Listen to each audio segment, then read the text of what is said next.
063 Marketing, Production and Publishing. Due to some violent content, parental discretion is advised. Whobazoo.com. Light it up, burn it down, and turn up.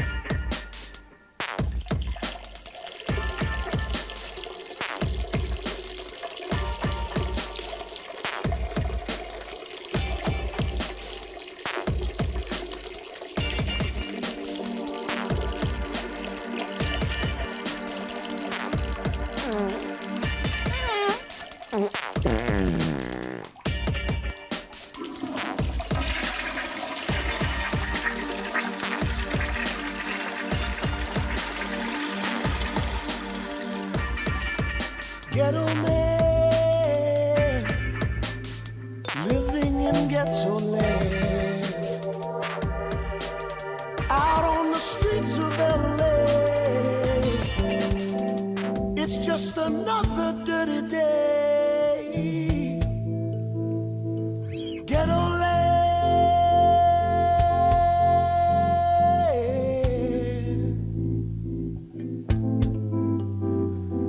Ghetto land.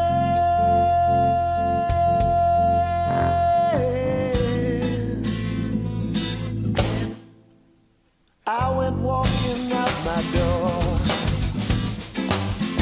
when I ran into a junkie. I was feeling 44, so I helped him feed his monkey. Here comes that drunken tattooed lady. She's always mumbling to me. It seems like everybody's crazy. It seems like everyone's a freak. Rainbow people under skies of blue.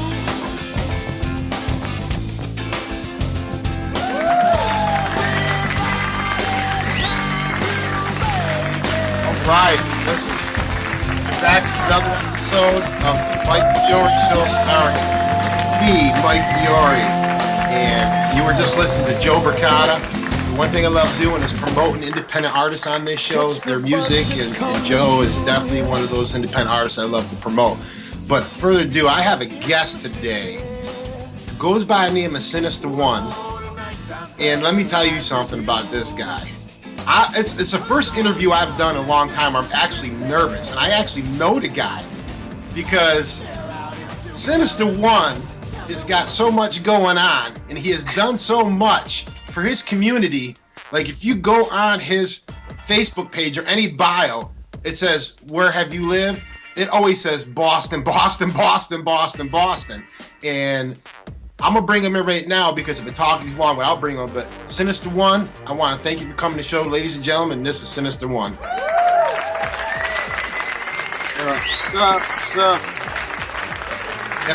And I got to say, Sinista, oh no, here we go with the Boston stuff already. Here we go with the Boston stuff already. And I got to tell you, I'm gonna state this before we go even further. Normally, guys from New York and Boston battle, okay? You might be the only person I actually love from Boston because you just do it right and you have fun with it. But I've also been interviewing people. It seems like I'm starting a little trend here lately. I've been interviewing people who have been doing incredible things for many years, but they've never been interviewed themselves. And I do believe this is the first interview you've ever given anybody, and I'm honored to be the person interviewing you. To be honest, yeah, I'm one of these guys. If we didn't have the relationship that we had, or we have, I probably would have been like, nah, I can't do it. But I know what you do, and I know how much respect we have for each other. And like I said, usually I'm not about any of this, and I'm more of a guy that does a lot of things behind the scenes. And I've always been that way. I've always felt comfortable with being that way. A lot of people don't know a lot of things that I've been attached to and successes that have happened here in the Brockton and in Boston area. So I'm very proud to be one of these guys that people say, nah, that's the guy that should be taking credit for it. But I'd rather be behind the scenes. Yeah, and see, and knowing you on a personal level, and seeing you over the years and how you move, I'm always blown away by how many things you've done for so many people, but mostly for your community. Like when something happens in your community, I don't care what it is, whether it's major news or not, you're covering it. You're bringing aid, you're doing fundraisers, you're doing this, I mean, it doesn't stop. And I guess I'm blown away by how a guy has done so much as you've done, and really nobody really knows about it. Like, I didn't even know, I was looking at your bio, I didn't even know you went to college for broadcasting. Yeah, I had no idea.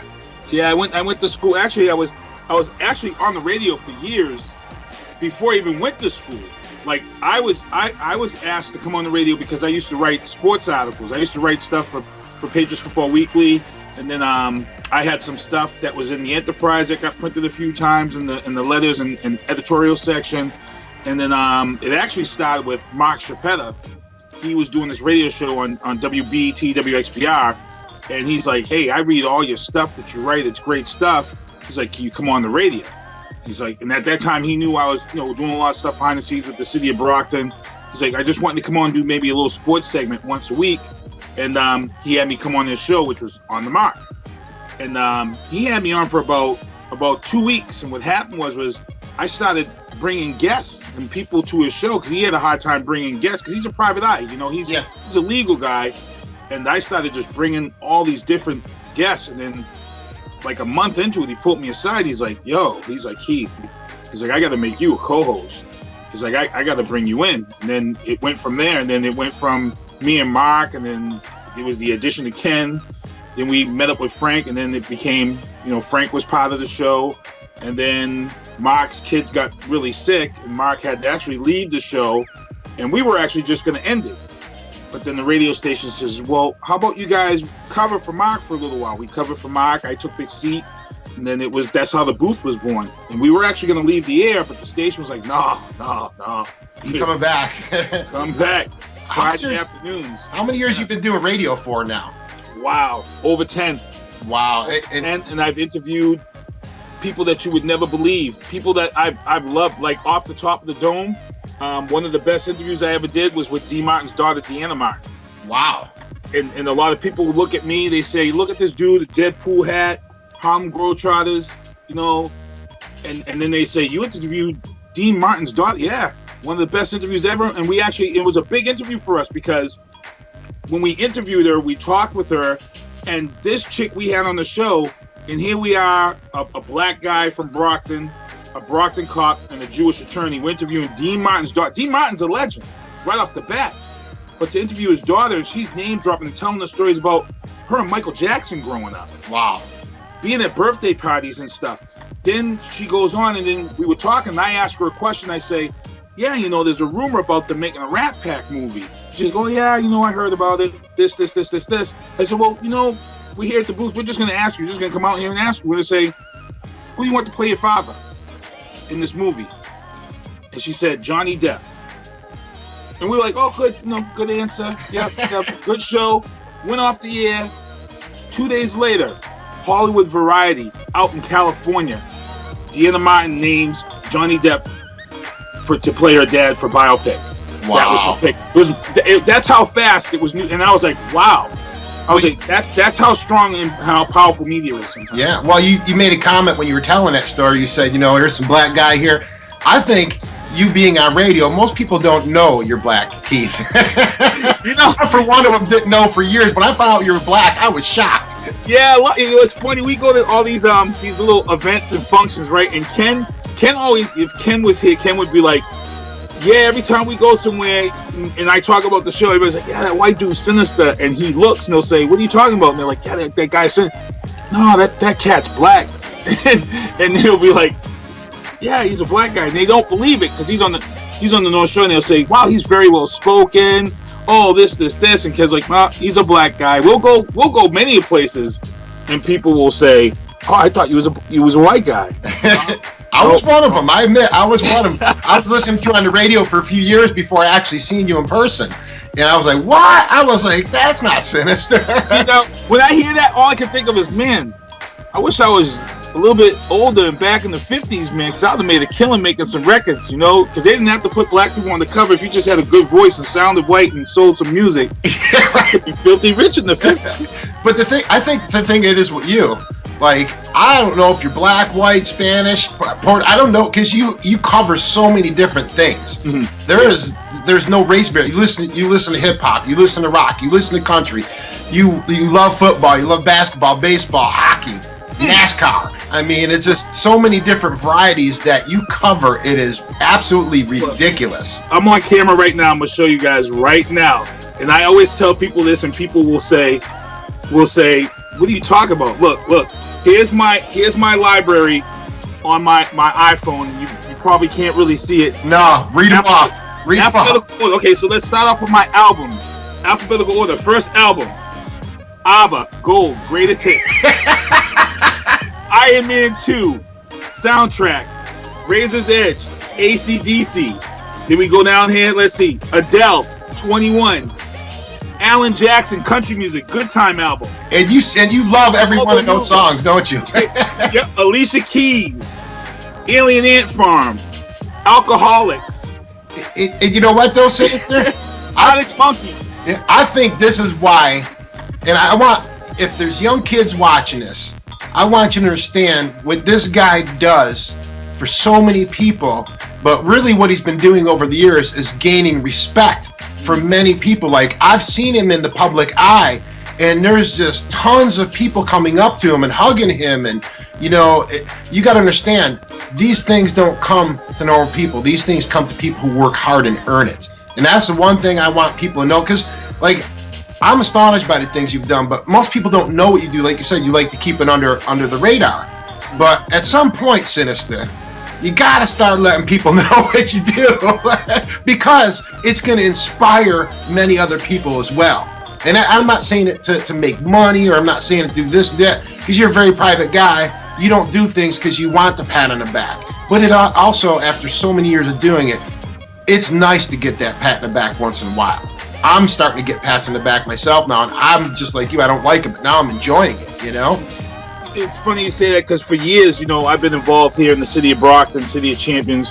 You know, we've gone through our ups and downs here in the city. We've had a lot of crime, a lot of gun violence, you know, and I've been very, very vocal, and I've been very behind the scenes. And one of the ways that I've been behind the scenes and have been taking care of this, you know, my part in this city is I've been here for the youth of Brockton through Brockton Youth Football.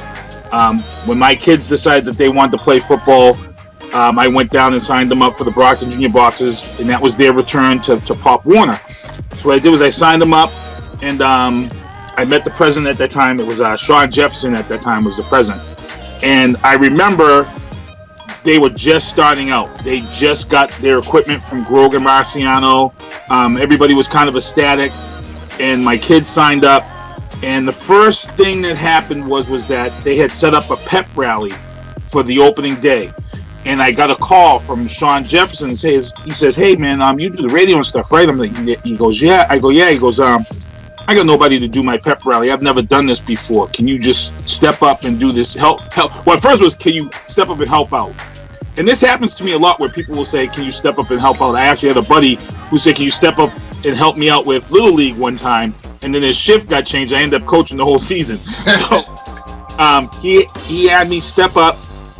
And I said, "I've never done a pep rally before, but I'm going to do my best." I got some DJ equipment, and I went down there and did this pep rally, and everybody thought I had been doing this for years.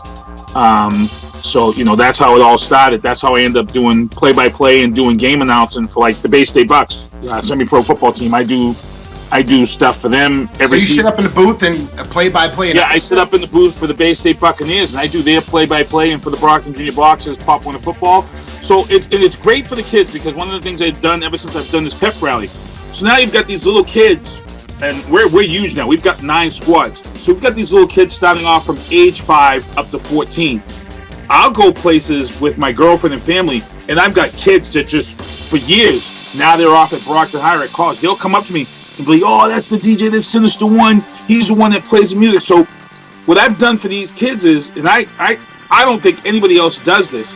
So like when I call a football game for these Pop Warner kids, it's like going to a Patriots game. Like I'll announce the players when they make a play, but also I'll have like little sound bites and music clips. Each team, before the season begins, I'll go to each squad, and one of my biggest pet peeves with the coaches, I'll tell them, let the kids pick a song that they come out to that best describes them. And every year I've got some coach that won't let the kids do it. They pick a song, and then the kids come right to me. We didn't pick that song. Our coach picked that song. I tell the coaches every year, no, let the kids pick it, because they're going to come to me. And I'll always have a coach say, no, they won't. They won't come to you. Look, they want the song. That's what they want. They come to me.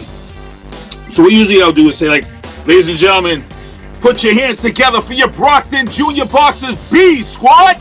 And then they'll put up, with their song. So, like, last year, every time our kids scored a touchdown, I played DMX's Up in Here. Oh, wow. What I wanted to do, what I did was when people would say Up in Here, when DMX says Up in Here, I brought the volume down and then let all the parents say Up in Here. But I'm also one of these guys that some of the parents don't like me, because I'm very about the kids. I'm very vocal, because our kids are our future. So, for example, we had the throw your rags and swing your rags, and we have what they call is a shout out. So what you do is you tell people, come up to the booth, make a $1 donation, and you can shout your kid out. So, a parent will come up and say, yeah, my son, Jaquan, he's on the C squad. Can you shout him out? Yep. That's a $1 donation, goes to the organization. Wow. So I came up with this idea, and we started ringing in we have 9 squads. You probably do close to about $100 per squad per game. What happens is that the opposing team now starts coming up doing shout-outs. Well, one season, we had a very bad parent base, and I lost my mind. And this is the type of stuff that people don't see that happens, that the kind of Sinista1 legend. One year we were here in Brockton, and one of the money towns came. One of these money towns come. So now I'm sitting here and I'm doing shout-outs. So now it's Little Timmy, and I forget what town it was. Let's just say it's Foxborough that came to town. Right. So it's like Little Timmy from Foxborough. Yeah, let's give a shout-out to Little Timmy from Foxborough. And it just kept going. Foxborough, Foxborough, Foxborough, Foxborough. And I'm sitting there and I call one of the parents over. I says, hey, what's going on with our parents? Oh, you know how it is, Keith. Sometimes some of these parents, they rather just do what they want. I says, no, that's not right. So I put the mic down, walked over to the sideline of our parents, got all the parents and called them together. I said, you guys see what's going on here? And there's, people, oh, what's he going to say now? What's he going to say? I said, you see what's going on here? I says, I'm doing shout-outs for Foxborough. 1, 2, 3. I says, if I'm keeping score right now, it's 20-1. I says, do you realize what's going on here? You're letting this town come in here and make us look bad. Not just look bad, but make us portray the stereotype that everybody thinks Brockton is. Yeah. I says, don't you think that your kid who's out there on the field right now is like, why can't my dad go up with $1 and do a shout out for me? While you're sitting there with a McDonald's or a $5 Dunkin' Donuts cup in your hand watching your kid play? Get in your pocket, come up, and put $1 up here and shout out your kid. Yeah. And you know what? I walked away. Within, 5 minutes, I had about 20, 30 parents come up, starting doing shout outs for the kids. I want to shout out for my son Jaquan Brockton. I want to shout out for my son Brockton. What an awesome one mother idea. come up, she's like, you know what? She goes, that needed to be said. But in the same point, we had some parents that were up there and they was like, I don't care what he says, I'm doing this. Yeah. I'm like, go ahead, because it's you at the end of the day that your kid that you're going to have to explain to when he gets home and he says, Mom or Dad, how come you couldn't do me a shout out? Yeah. And you have to explain why you couldn't give up a simple $1 to shout your kid out. That's the type of stuff behind the scenes that happens. I mean, I could write a book about Pop Warner football that I've done and the MMA stuff that I've done. What do you guys do with the money that you raise? It all goes to the organization, right? Like whenever that's done at the end of the day with every race, so say like if I make $400 in the night in shout outs, that goes right into the general fund to help run the organization. And we just continue to keep doing it. I set up the website, the BrocktonJuniorBoxers.org website. I'm the one that built that site. When I built that site in its first year, there was a contest out there that WePlay was running to pick the best football website in the nation. A lot of people don't know this about me. That year, Sean Alexander from the Seattle Seahawks, he was the running back. One of the best. He picked up our site as the second best Pop Warner football site in the nation. Second best. And it was a big deal. They donated $500 to our organization, And they said, Keith, oh yeah, they picked us the second best website in the nation. And I'm like, okay. I says, next we're going to be first. And everybody says, that's a bold statement. That's how are you going to say that? Second in the nation. You're telling us right now we're going to be first? Promise me, we will be first in the nation next year. That 1 year, what I did was I went to our parent base and I said, I need everybody to go onto the site. I want people to post pictures. I want people to be vocal. I want people to make this site move. And let me just stop you really quick. And the only reason why Sinista1 would ever do this is for no other reason other than for the kids. Period. Yeah, and I wanted, because see, here in Brockton citywide, people hear that name Brockton, they go, oh, it's really bad, oh, So what we did was I flooded everything. That year, the person that was going to pick the winner was quarterback Peyton Manning. That year, they came here. That was the whole 4th and 1 game, and the Patriots lost. Everybody was all upset. They were hating on Peyton Manning and stuff. I get a call that Monday from WePlay. Okay, yeah, what's up? They said, our contest is completed. It's done. We have a winner. All right, cool. What's going on? Are we second place this year? What do we got? Nah, you guys are first. I'm like, huh? Peyton Manning Picture website is the best football site in the nation. Wow. He's going to come to you guys, and he's going to do a football camp for all your kids. What? So Peyton Manning's people set it up. WePlay set it up. And they set this up where Peyton Manning was going to come. So now we're all ecstatic. I don't tell anybody but the board because I'm on the board. And I said, let's keep this quiet. Don't say anything. We're going to announce it during our banquet, our end of the year banquet. So the video's out there. If you search it on YouTube and stuff, it's out there. So we had this big banquet like we have every year and give the kids the awards. And then at the end, I step up and I says, hey guys, I'm going to make a big announcement. And everybody's waiting. I says, I want to thank everybody for sending in photos and blah, blah, blah to our website. And I got to make an announcement, but we are the #1 best site in the nation picked by Peyton Manning, and Peyton Manning's coming here for a private camp. Boom. Blows up. And there's a lot more to the story. So I know we got to take a break. Oh, no, let's finish this. Okay, so what happens is now Peyton Manning's going to come here to do a football camp. The year he's supposed to come, it's the whole big strike. Now him and Brady are the #1 guys, and name this. We don't know what's going to happen, but they call me. I think it was WePlay that called me first and said that Peyton Manning's not going to come for the kids. And I'm like, excuse me? And they're like, yeah, this is going down there. I said, no. That's not going to happen. Yeah. I says, this city's not going to take a loss. I says, he's got to come here. So they said, well, it's out of our hands. You can speak with his agent, but their agent has an offer for you. Contact his agent management team. So I said, okay, no problem. So I talked to a buddy of mine, and he says, what happened? I says, they're trying to blow us off now. I got to talk to their agent and his management team. He goes, I don't know what you're going to do. I says, well, he's coming.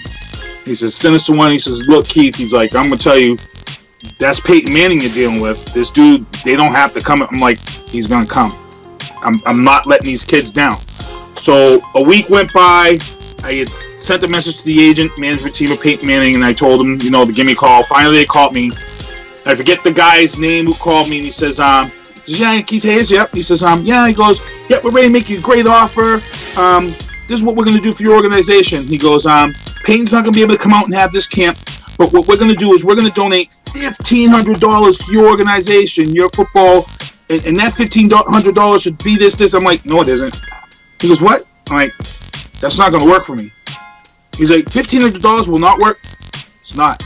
I says, I've already announced to these kids that Peyton Manning was coming. I said, you need to go check the video on YouTube and see how ecstatic, how happy these kids and parents were that someone like Peyton Manning is coming to this city to visit with them and hold a private camp.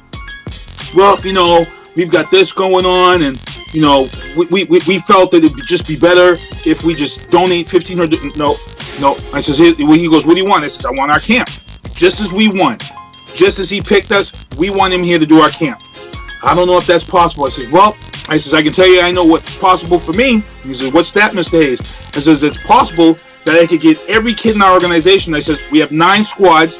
at 35 kids per squad. I said, you do the math. I says, I'll march every kid out there in the Peyton Manning jersey in front of the TV cameras. And I says, and I'll have all of them crying how Peyton Manning blew them off with tears in their eyes. I says, and how would you like to have to pull that as damage control? I said, so let me know what you want to do right now. He says, I'll call you back in 24 hours. I sat, waited 24 hours. They said, we'll be here for the camp. Wow, he showed up? He showed up. They came. They did the kid. And then he was, and I can say this because I witnessed this and I dealt with him. He was a complete douche when he came. And I can say that. They can't sue me because he was. When he came, he was getting ready to head out for that first neck fuse surgery. Yeah. When he came, he said, I'm here for the kids. I'm good. I'm good with you, Peyton, on that one. I'm here for the kids. But he wanted no parents, no politicians, no adults near him. He wanted to come in, do the camp, and go.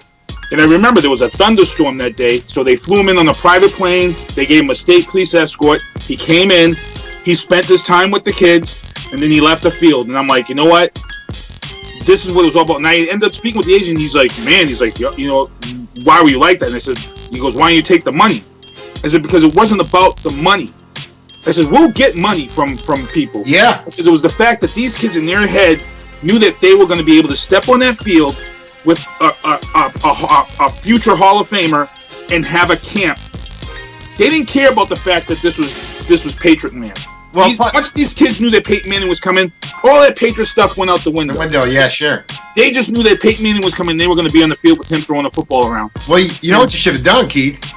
You just should have said, all right, we'll take the $1,500 and then called over Brady and had Brady come fill in and put Manning down for not showing up. That's what a Boston guy would do. No, we lucked out because after we had Peyton Manning, I was able to work with Patrick Pass, who was a Super Bowl champion with the Patriots. He came and he did a camp. After he did a camp, we get the call, and then Gronkowski picked our organization and donated $45,000 worth of equipment. Holy cow! So then I did an interview with Julian Edelman. He came out to Dick's Sporting Goods, and he did some stuff there. Man, so, Modell's. It was actually Modell's. My bad. Modell's, who actually has been a big supporter of the Brockton Junior Boxers. You would think that people would recognize how you've been raising money for these kids, like with the shout-outs and how you're doing things. You would think it would catch on more nationally. Yeah, trust me. One year, while I was on the board, I raised $10,000 for this organization 1 year, just through donations alone. What I did was I came in and I set up where I said, okay, how can I make money for these kids? I said, well, the first thing I want to do is I want to have an event every month for these kids. So I had a comedy night. What I did was I didn't just set up events. I thought and I strategized my thoughts. So like I set up a pancake breakfast every year in November, and everybody used to be like, oh, Keith, you know, it's kind of cold, blah blah blah blah blah. You got this pancake breakfast every year in November. You know, why can't we have it in the summer? I said, whoa. When I do things, there's a reason behind it. Yeah. I says, how many people came to that pancake breakfast? I says, number one, how many politicians came? Oh yeah, we did have a lot of politicians. I said, yep. I says, and when was it scheduled for? It's always the first Saturday in November, right? They said, yep. I says, that's because the first Tuesday in November is election.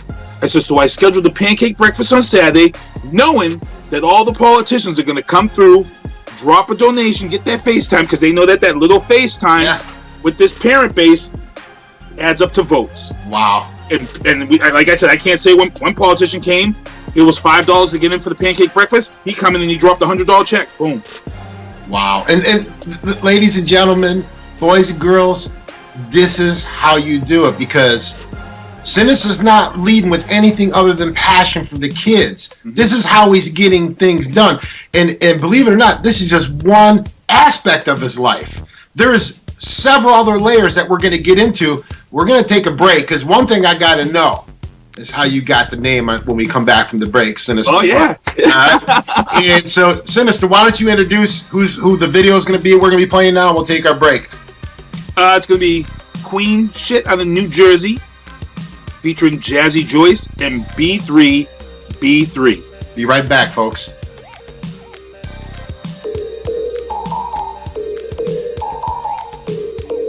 What's your name?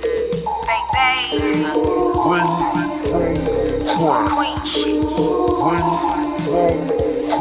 Let's go.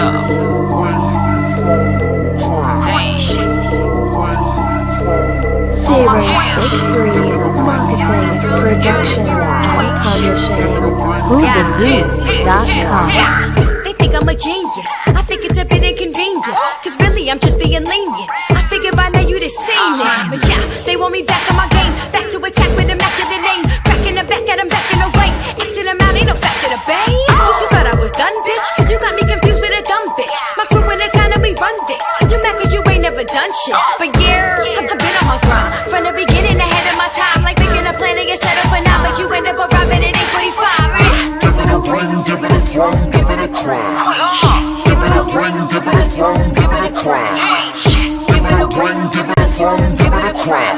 My kingdom finna get down, down as soon as I give them the sound. Sound. Give it a ring, give it a throne, give it a crown. Give it a ring, give it a throne, give it a crown. Give it a ring, give it a throne, give it a crown. My kingdom finna get down, down as soon as I give them the sound.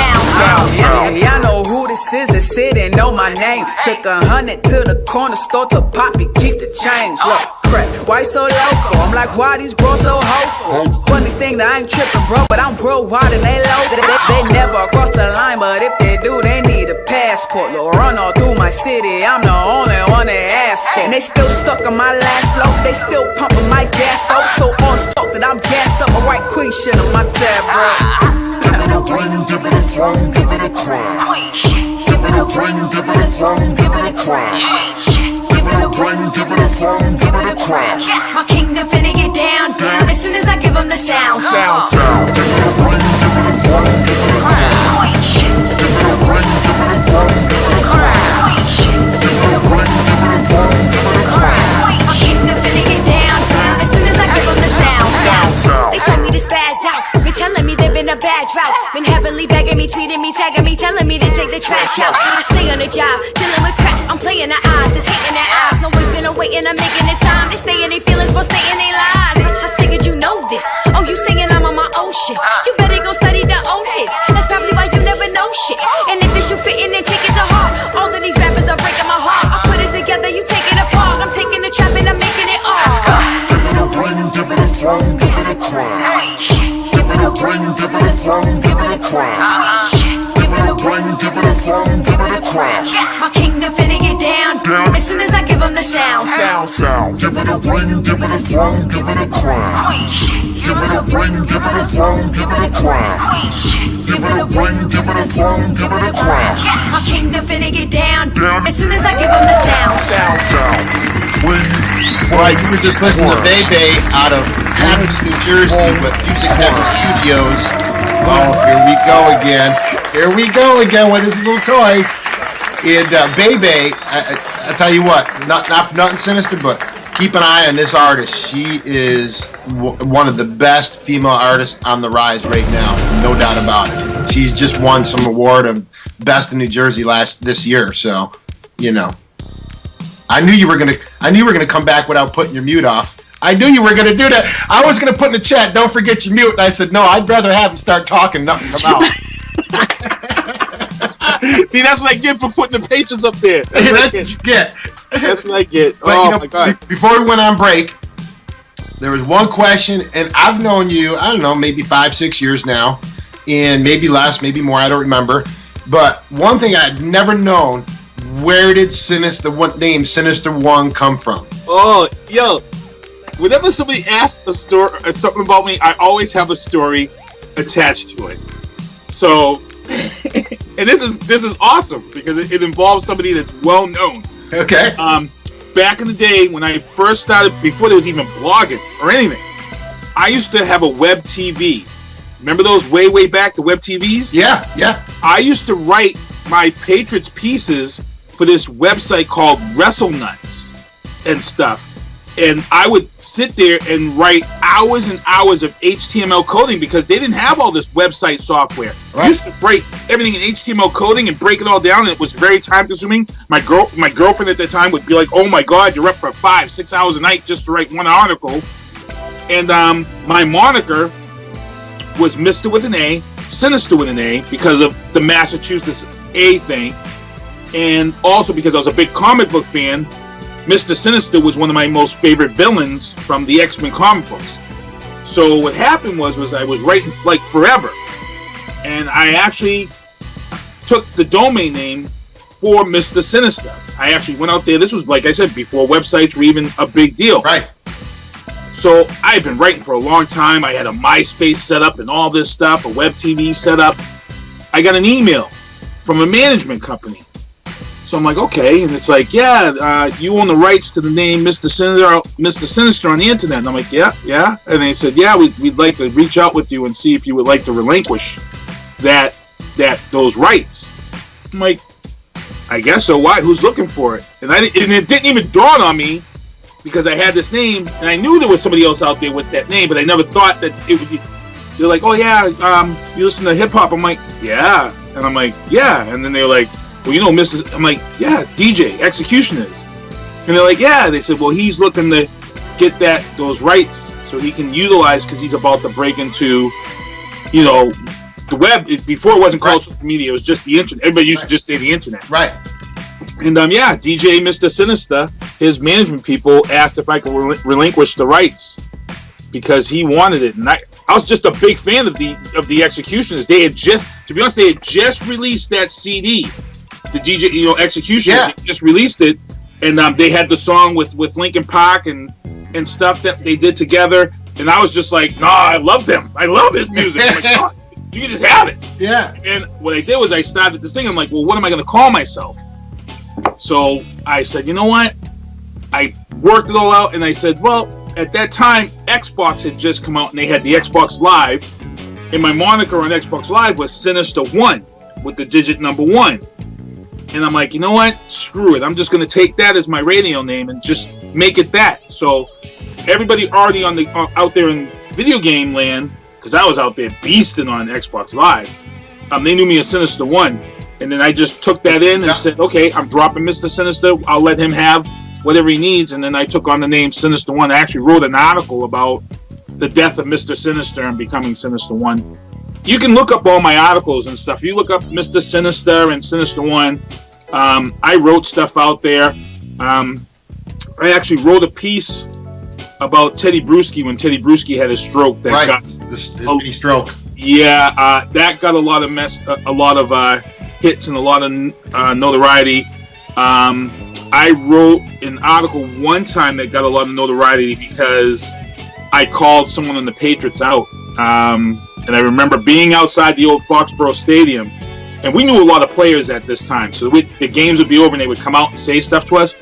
And Miami came to New England, and they pretty much kicked. It was one of these games. You remember Brian Cox? Of course, yeah. Well, he was with Buffalo. He had his big deal going on with Buffalo with the middle finger and all that stuff. Mm-hmm. So Brian Cox came here, and he put Bruce Armstrong to shame that day. So when I wrote my article, Bruce Armstrong should have had on crotchless panties because Cox was in them all day. And I guess Bruce Armstrong was pissed that I had wrote that. Really? And I had dudes like Vincent Brisby and stuff. They was coming out and say, yeah, don't let him see you. He's mad about what you wrote about him last week, blah, blah, blah, blah, blah. I'm like, oh, man, so... I feel like every time I talk to you, I'm learning something new about you. Yeah, I actually went to for like 6 years. Yeah, I actually went to the Pro Bowl down in Hawaii with I actually went down, I won this thing through the NFL, but I was already writing all this stuff, so a lot of guys knew me. It was like Drew Bledsoe's rookie year. They went down to the Pro Bowl after they lost to Green Bay. And I actually took my dad with me. So here I am, I'm this young dude at that time. You know, everybody automatically, because I'm a big black guy, handsome guy, I guess, they assume I'm a football player. So the NFL hooked me up. They put me on the same plane as the players going down. We stayed in the same Hilton Hawaiian Hotel. ESPN's in the lobby filming every day, broadcasting live. And at that time, you know, I knew Roy Malloy, Ty Law. I knew a few guys from the Patriots just from hanging outside. So one morning we went to breakfast, and it was Roy Malloy. There was a guy from the Dallas Cowboys, and I forget who the other guy was, a Pittsburgh Steeler. We're all sitting there, you know, talking, and Roy Malloy introduces me to some of the guys. Says, yeah, this guy's a fan. He writes these things. We're hanging. So some kid comes up, and he's having all these guys sign this football. And then the kid comes to me, and he hands me the football. And I'm like, oh no, I don't play. And the kid's like, he's like, yeah, you do. He goes, I know you play. You just don't want to sign it. You just stuck up. Just sign the ball.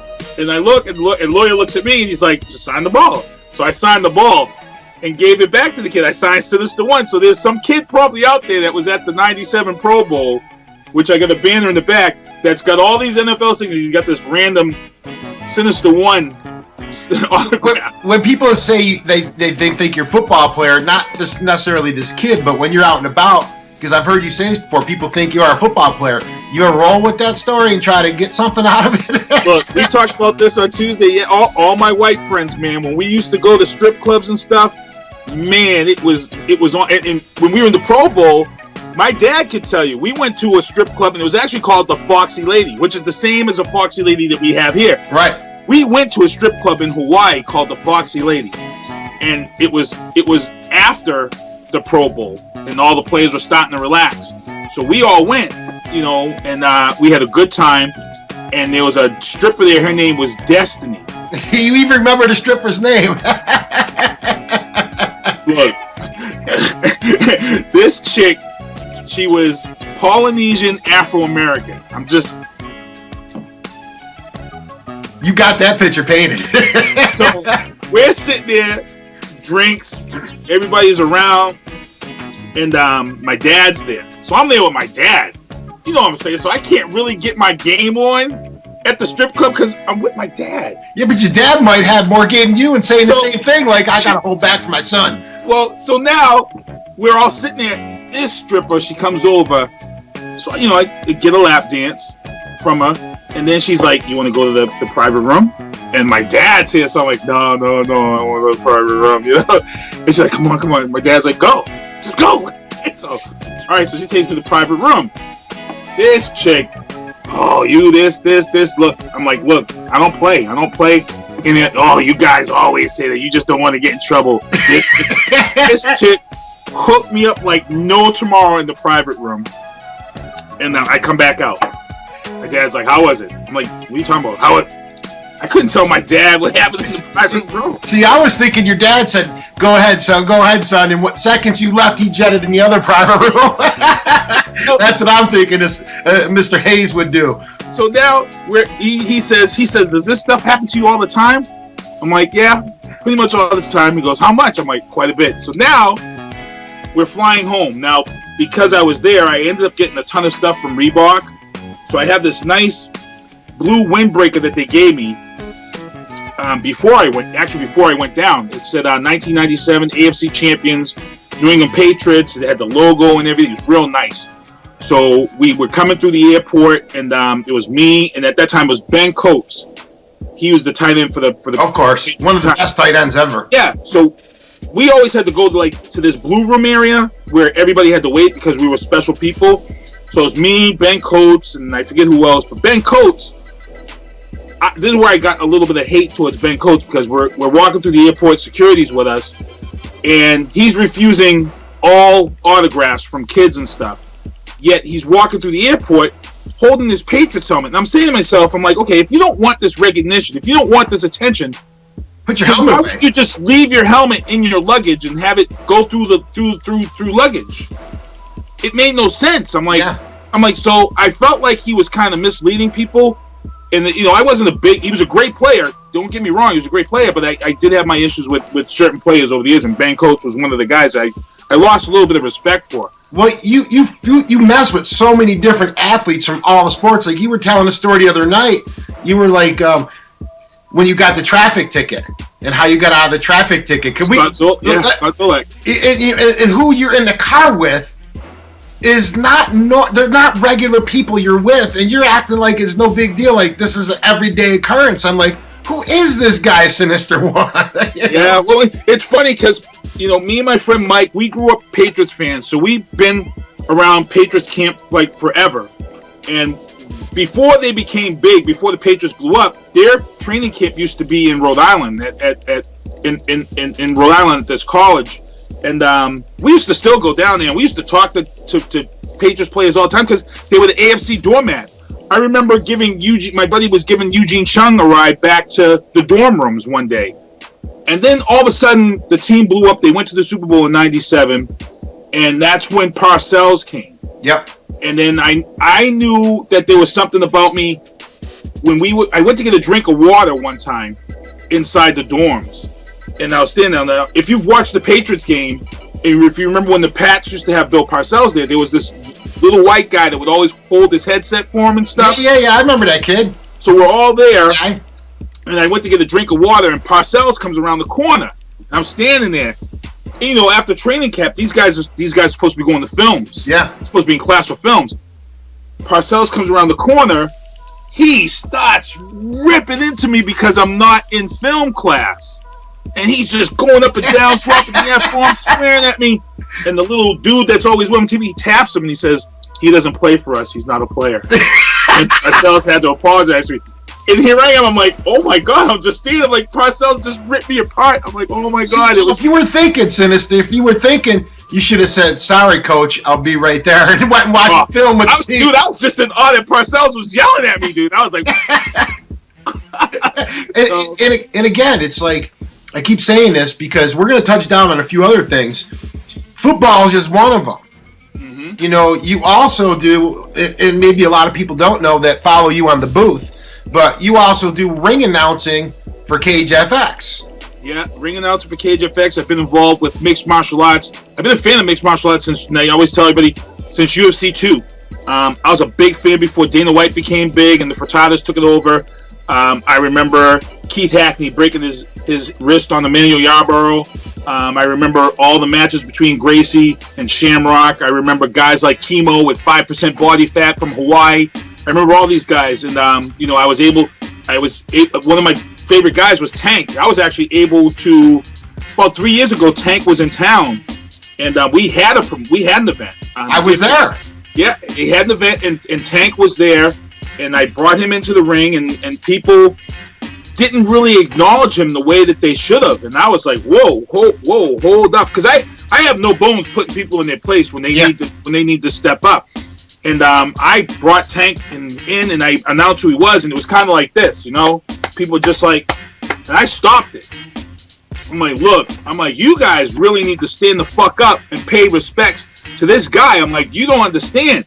I'm like, if it wasn't for guys like Tank, Joyce Gracie, Chemo, Shamrock, these are the guys that set the ground level of MMA. These are the guys that came in there and made a name. You know, everybody at that time, like Gracie came in, he was a jiu-jitsu guy.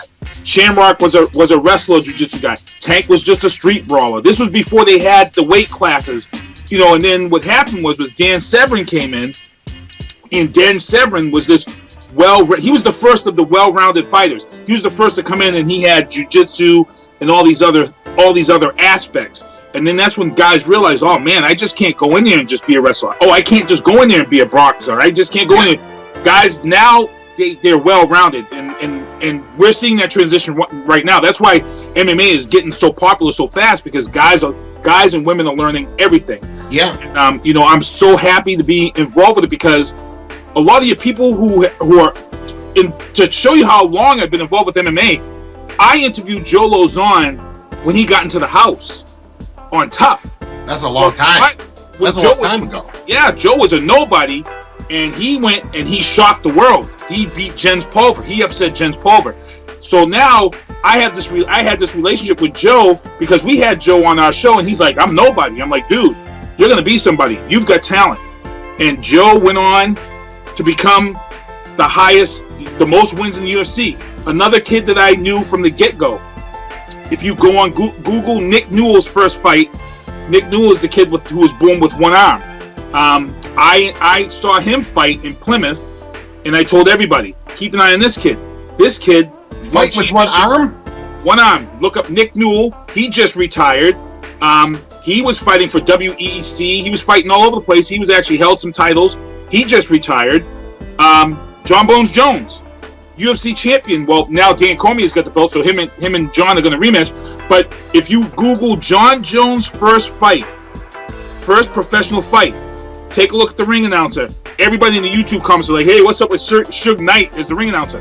I'm the ring announcer for John Jones' first fight. Wow. I knew then that this kid he was Team Bomb Squad out of New York. Wow. He's from Rochester. Yes, and he and his brother played. Well, they just sent Chandler Jones off to Arizona, but all these guys, John Doomsday Howard. You've seen my relationship with John Doomsday Howard. He's But how did you get into ring announcing? Were you a fan and just were around so much, and then somehow how did you get your foot through the door? I was a big fan of MMA. We used to cover all these events for the booth in WXBI. So we'd always go to these events and cover them. At that time, Bill Carpenter was the ring announcer for CFX. For those of you who know Bill Carpenter, he is now the mayor of Brockton.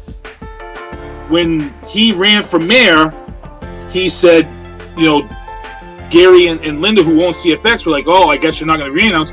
They asked him who he felt would be a guy. Now, I felt filled in for him a couple of times. Right. He had called me one time and asked, "Can you fill in? I can't do this." And I was nervous. I've never done it before. And I said, "I'm going to put my own spin on it." So I did it. I liked it. And then when he stepped down, Gary and Linda came to me and said, "Hey, we want you to do it full time for us." And it's gotten to that point where I've had other promotions reach out to me. I know Cage Titans. I did one of their events. I'm trying to think. Somebody else had reached out to me, but they were too far away for me to go. But I've had other promotions. But I've been very loyal to Gary and Linda. And they're great people too. Because they're great. They're great people. They're the ones that gave me the start. And I've had so many great stories, and there's so many fighters that have come through New England that are now, Chuck O'Neal, guys like John Doomsday Howard. Like I said, you had Chuck O'Neal on the show, didn't you? Yes, we did. We had John Doomsday Howard. There's just so many. Kenny Florian. In my early years, we interviewed Kenny and his brothers. Is KJFX like? Did they groom the fighters for MMA, or is MMA checking out all the fighters that come through KJFX? Yeah, at one time Gary and Linda were involved in management with fighters. I'm not sure if they're still doing it now, but I know they were involved with a lot of guys' careers early on. And I've had a lot of people come to me because I do have management skills. Yeah. I worked in the government sector for the MBTA for 23 years, so I was actually a superintendent there in transportation. And a lot of people say, "Oh, he was a superintendent for transportation." And people would say, "Oh, what's he know about this?" It doesn't matter. If you're a manager, you're a manager. You just take what you learned in that position and apply it to what you need to do to manage, and it still will come out the same. It's just you substitute people for buses. I'm dealing with 4 different unions and different maintenance guys and different employees. You just apply that to be honest, managing one person would be easier than managing the whole shop. Absolutely. 20 years of anything is a hell of an experience all by itself, Yep. So I've had a lot of people come to me, and I've had fighters. I've had fighters come to me and say, "Hey man, I want you to manage me." And I've turned a lot of those offers down because, again, I'm a guy that likes to be behind the scenes. I'm a guy that likes to be behind the scenes. I'm a guy that I know that if I have to stop managing fighters, that I'm probably going to lose my love for the sport, because now I'm dealing with the business side of it. Yeah. Let's be honest. The business side of professional boxing, professional MMA, any type of professional sports can taint your thought of the sport. And I've loved the sport. I've loved what it's evolved into. And to be honest, MMA is still growing to where it's I think it's like the number 4 sport right now. They've just surpassed NASCAR. Right. So I believe they're like the number 4 professional sport. And it's growing. And a lot of people don't know too, and maybe it's not this case for every fighter. Maybe some fighters, when they're coming up, they have a guarantee what they're going to make. But I know, I watched last time one of the KJFX fights, that the only way these fighters were making money is depending on how many tickets they sold. Well, a lot of people don't know this. Fighters in the UFC still sell tickets, their own tickets. Wow. So like when Joe Lozon and some of these guys fight, some of these guys are still selling their own tickets to assure that their fan base is in that one section. So the UFC will say, "Okay, here's your section of tickets. Sell those tickets." So now when you go to a UFC event, you've got a lot of these guys' main group of people. Like when Joe fought in Boston, for that first UFC fight in Boston, Joe sold a ton of tickets, and we all made sure we all got shirts. We had to pick our shirts up at the Tap Out Boston. We had to go to Tap Out Boston and pick up our shirts there, which is located right across from the Fleet Center. But it made sure that Joe had his whole fan base was in one section, so they knew where they were. And that's crazy because, like, I remember one time, this guy at one of the fights I was at, he got the living shit beat out of him. I mean, his fucking head was like this by the time he was done.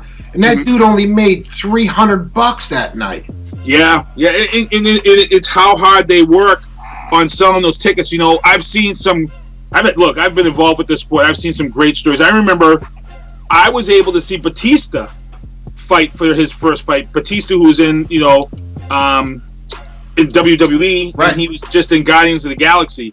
I saw his first MMA fight. He took a fight. He was supposed to fight this other guy, and they brought this other guy in who's actually friends with me on Facebook. Vince Lucero is the fighter's name. They brought this guy in from New Mexico. He almost beat Batista. But it was one of these things where we went there, and at that night, there was another kid who fought, and he got knocked out, like in the first round with a spinning heel kick. And he come back, and he was sitting behind us, and he had the cotton up his nose because his nose got broke. Yeah. And he was sitting there with his girlfriend. It was me, Ken, and Frank. Now, Frank's a Brockton cop.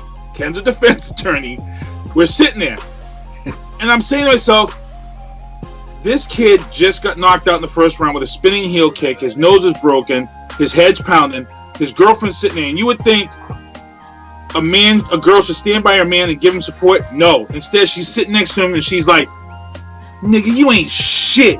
You got your nose broke. Look at you. Oh my God, I can't believe I'm sitting here with your fucking sorry ass. Blah, blah, blah, blah, blah. You wasted all this fucking time training. Nah. She goes, I'm gonna go get drinks. I'll be fucking back. You should just be ashamed of yourself. And she walked away. This kid's sitting here like this. And all busted up. Frank turns around and says to the kid, he goes, bro. He goes, whatever happens, happens. He says, he goes, I can't believe she just said that to you. He goes, bro. And I'm like, was I at that fight? I felt, no, you guys weren't at this one. This was one down at the Cape. Because I seen it happen the last fight I went with. Like, this girl was all over her guy, walking in the ring. She's all loving. And the second he got his ass kicked, she was just dissing him. Yeah, it happens. It happens quite a bit. It happens a lot. It's you know, a lot of these girls, they give up a lot of time with their men training, and when it all goes south, you know, they're the first. Instead of being there to support them, it seems like they're the first to rip them down.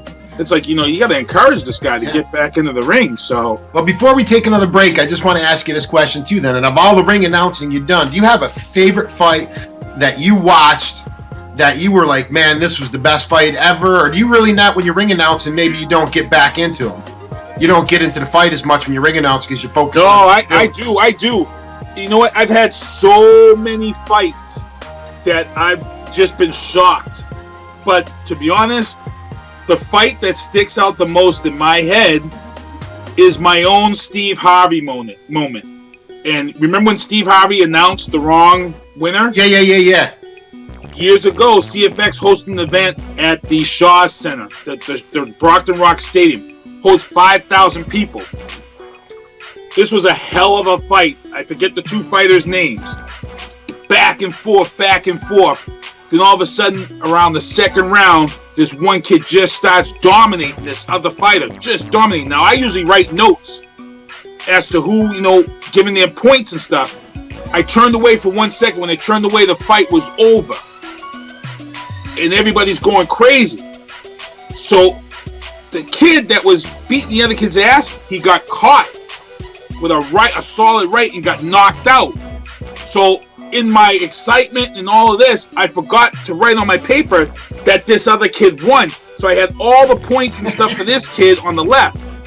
We get in there, I have to announce the winner so they can raise the hand. I announced the kid who's lost name. And then I had to change it and apologize to everybody and say, oh, this kid's the winner. And then what I did was I used to have to interview the fighters after the fights anyway. Yeah. So I apologized, and then I said, hey, I don't think anybody saw that coming. I says, even I didn't see it, which is why I made my mistake, and I apologize. But please tell us, what did you do to come back like this and catch him?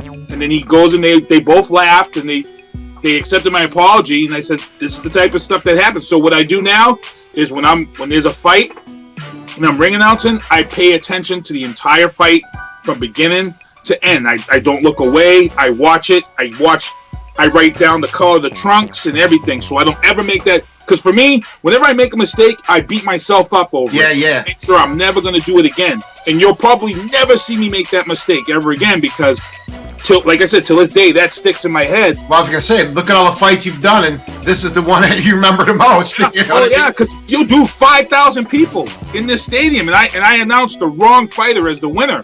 And everybody, right off the bat, they start, right? Did they boo you, throw popcorn? No, they didn't boo, but they were people, but I ended it real quick and told people, hey, this is what happened. I'm not going to lie. I'm human, but I'm not going to lie. You know, I wasn't expecting this kid to come out of nowhere with a right hand and knock this kid out because he was getting his ass kicked. Yeah, He was getting his ass kicked. Wow. Well, I'm going to let you introduce this next grouper because it sounds like it might be somebody you know here. So yeah, I'm going to have to hit him up on Facebook, let him know. It's funny. If you ever watch Empire? Yeah. They had a song first season called Drip Drop. I don't remember. On Empire, they had a song called Drip Drop. Okay. And I was so pissed because my man and his group, Basic out of Massachusetts, they have the song Drip Drop, and it was 100 times better than the song that was on Empire. And I'm like, yo, why can't they get this shine? So this is my man, Basic, him and his boy out of Massachusetts. What's up, guys? This is Boom.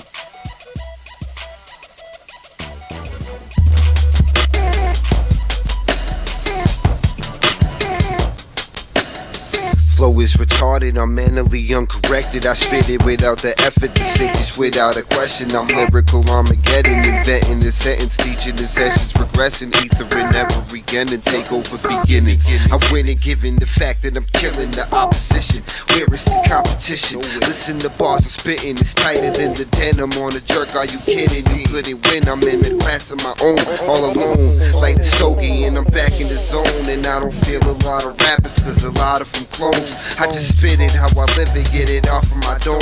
And I ain't just here to visit, you can call it my home. My feet so boom, yeah, boom, yeah.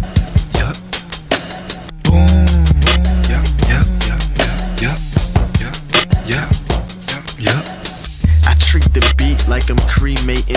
Damn, my first line already needs rephrasing. Cause I'm cream making off of what I'm creating. I'm not a free agent, the team's basic. Leaving fools who be hating, deflated. Say you tough, then behave it. I'm not the one to be brave with. I ain't a killer or master splinter, but every track slaps, I'm attacking, I'm rap's gorilla. The king of the habitat, a rapper spitter of the things in my paragraphs. A graphic picture, I illustrated the X-rated murder scene. Try not to believe some of the things you may have heard or seen. Too obscene, might need a nightlight to light the room. Tell the kids go night-night, we dropping on you like boom. Yeah.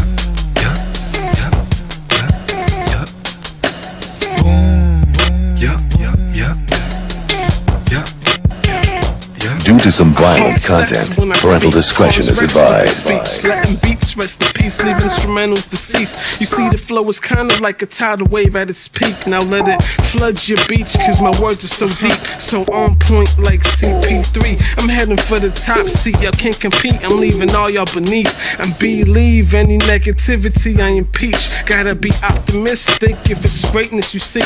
I'm spitting flames, see the flow is at the highest degree. Plus I'm persistent with my mission, bound to succeed. Yeah. Boom. Yeah. I got verses in cursive, melting through my notebook. Take a hit, adjust my glasses, and get back and focus. Got the hunger of a locust, feeling like a prophet. Pick a topic and I'll figure out a different way to rock it. Yo, it's at a rapid pace, minding the ionosphere. Out this world and up here they saying that our time is near, but fuck it. Keep shit real with the public. Keep my mind on my money and my eyes on those that run shit about my bucks. If you ain't got them, you can suck it. A man's woman and his profits, two things you don't fuck with. No budget for our projects other than my pockets, trying to get my bread together. But fuck it, yo, we got hits, got shit locked down. Check the sound of my team, from a dream to the new regime. Yeah, did I mean? 063 Marketing, Production and Publishing. Due to some violent content, parental discretion is advised. Light it up, burn it down, and turn up.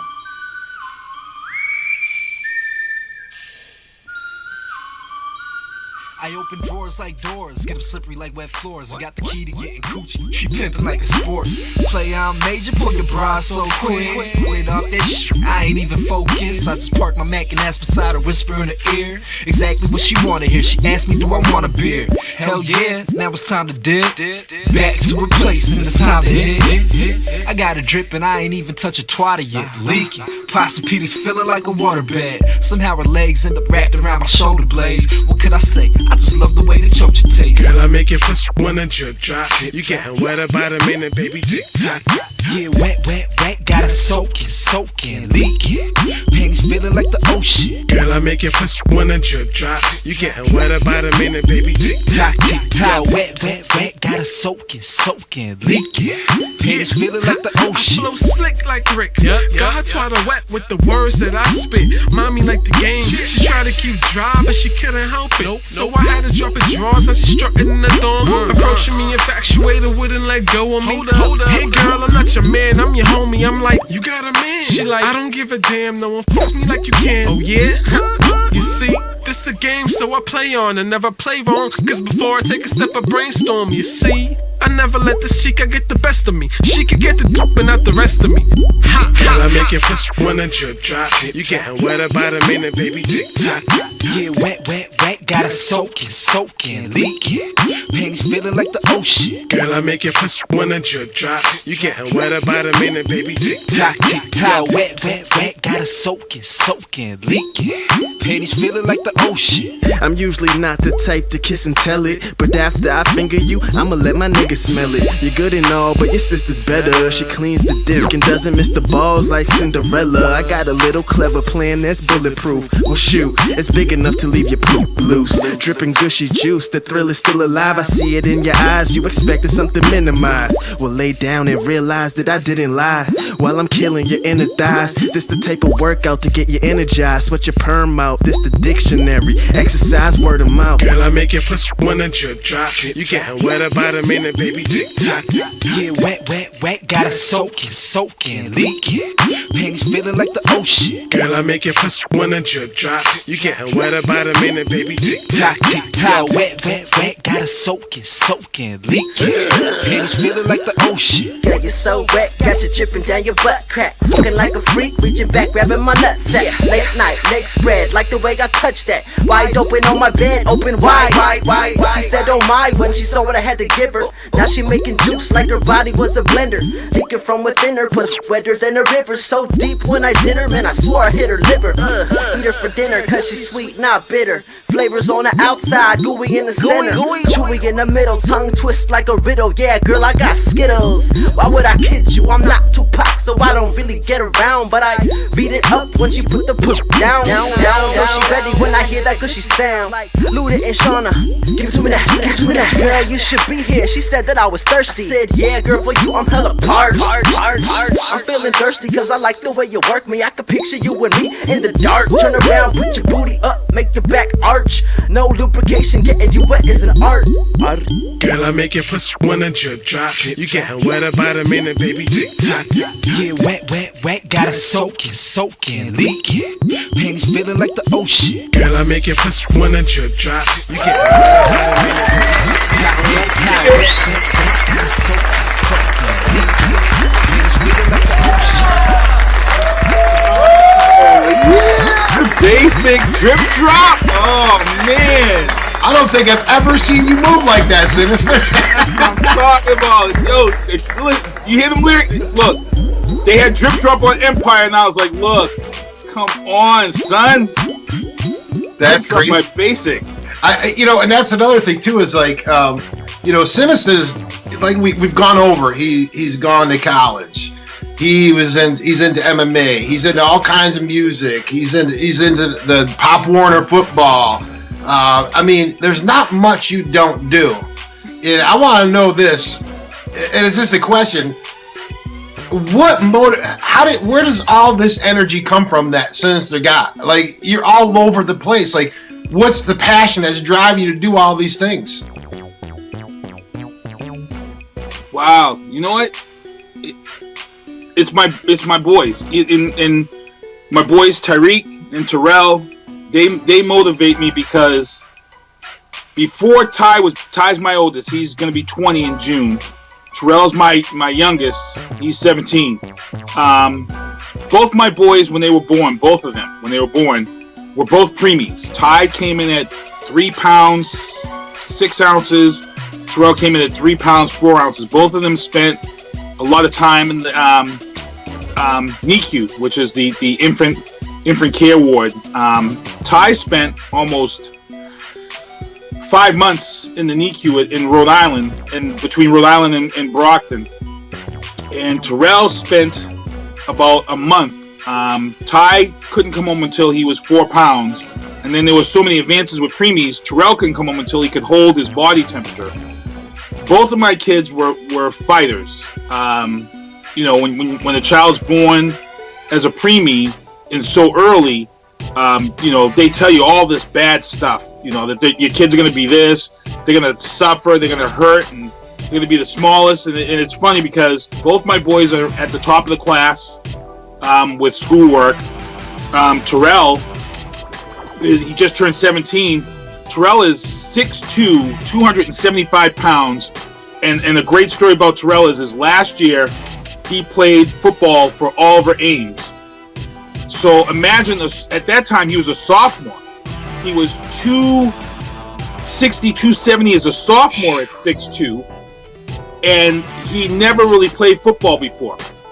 They approached him like in October, and he called me and says, "Hey Dad," I'm like, "What?" He goes, "I got the football coach following me around school. He's trying to get me to sign up." I'm like, "What?" He's like, "Yeah." He goes, "I don't want to play football because he keeps bothering me." So I'm like, "Okay." So the coach calls me and says, "I'm trying to get your son to play." I'm like, "Okay, yeah, sure, no problem." He says, "I'm gonna they actually reopened the website for me to sign my son up so he could play." So now he had to get so much practice in before he could play his first game. His first game, we all sit, we wait. It's actually on my Facebook page. First play, we're all sitting there waiting. Terrell finally gets to go in the game. We're all cheering. We're all happy. First play of the game, Terrell gets a sack. I missed the sack. He threw one kid to the ground, and it was like that too. Every time he got in, he caused damage. His coach hit me up one time, and it said that if that switch ever clicks on, that football player switch, because Terrell would just play. He didn't have no emotion or nothing. Right. He would go in and get a sack and just walk to the sidelines. He didn't showboat or nothing. He was just out there just to be out there. Yeah. And I was told that if that switch clicks on and he gets aggressive, they said you can start making videos and get ready for college for him. Because he has the IQ. Not only does he have the size, he's a very intelligent kid. Yeah, he's going through some stuff right now in school that's just driving me up a wall. Like Terrell, when he was entered kindergarten, my son Terrell actually entered kindergarten reading on a 6th grade level. Wow. And that worried me because when I was growing up, I actually skipped a grade. I got double promoted. And then I hated it because being double promoted, you're the smallest kid. All the way up to my senior year, I was the smallest kid. I got picked on all the time. I hated it. My grades were incredible. I was originally scheduled to go to Boston Latin, but then we moved here to Brockton, and so we could get honors classes.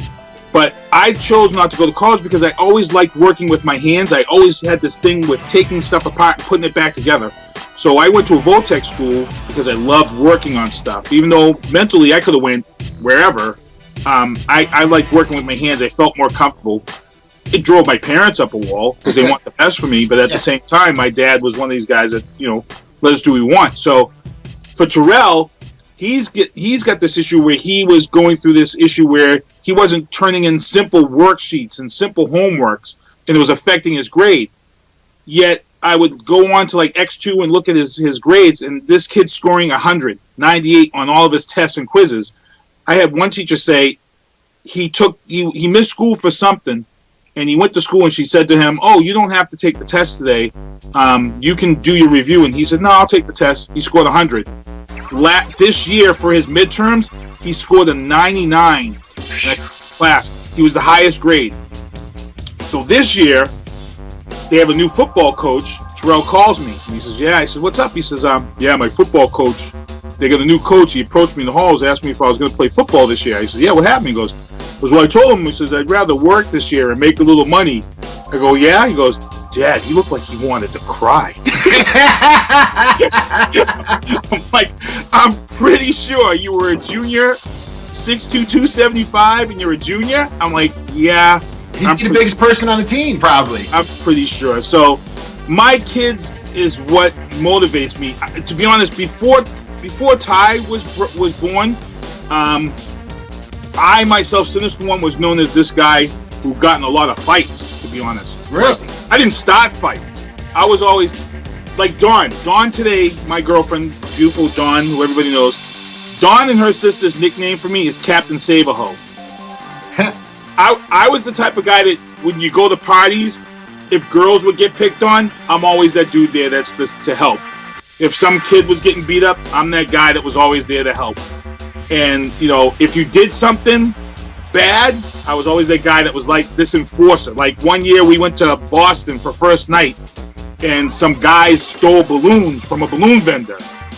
I ended up chasing the guys down and getting the balloons back and beating the guys up. That's the type, you know, I used to get in all these crazy fights. Well, maybe that's why we get along so well, because the producer of this show, Cyber Narcotics, his nickname for me is Captain Save-A-Ho. So when you're saying that, he's probably laughing, wondering if I'm going to say something about that. But that's what he names me, because I'm the same way, man. I'm always pretty underdog. You know what I mean? Yeah. Always. Yeah, it's funny because I'm one of these guys that, you know, if something happens or you mistreat me, like I remember I got in a fight one time somewhere, and somebody cut me off or something. Just really, it was like really ignorant. And it was my buddy Eric that was with me. And I remember this guy cut me off somewhere and he was eating a Whopper. And I got mad. So I got out the car and the dude was like, this. And I just hit him. And I walked back to the car and drove away. And my buddy Eric goes, "Did you just hit him?" And I'm like, "Yeah." He goes, "All of a sudden I saw the Whopper go out the other window." And he goes, "It's like, damn." So I've learned when my son was born, I was like, yeah, you know, I can't keep confronting everybody. Because number one, I had a bad temper. Like if you pissed me off to the point where you got me pissed off, it was on. Everybody knew that Keith had a bad temper. That's not.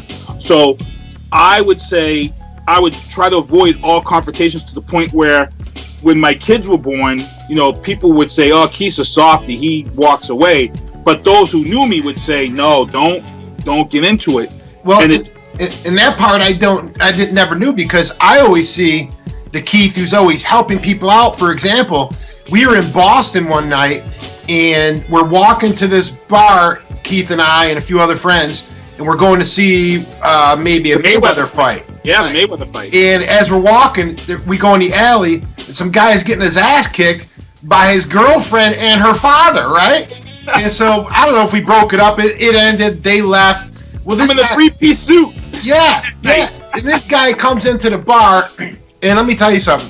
This guy was nothing but an asshole. It made sense to me why he got the shit beat on by his girlfriend and his father. He was annoying everybody in the bar. Like, I wasn't sure if I was going to fuck him up or not, because he was that annoying. And then the bar let out. We're all outside in the street, and this guy's trying to pick fights with everybody, right? And all of a sudden, I hear Sinister talking to him on the side. Sinister felt bad for this guy and gave him a fucking ride home. I'm like, who does? I was worried about you getting in a fight with the guy, and you rode this guy. You said, "Look," I said, "Mikey, man, he's just drunk. Someone got to take care of this guy tonight, because he's gonna either wind up in jail or dead. Somebody's gonna get him home safe." Yeah, his ride actually left him down there, because we were in Plymouth and the kid lived in Whitman, which was like, it's like a 40-minute drive, and I was going that way. And I remember you and Toniano, because I remember Tony's like, "You're really giving this fucking guy a ride home?" Yeah. Because Tony wanted to knock him out too. And I'm like, "Yeah." He says, I'm gonna give him a ride home."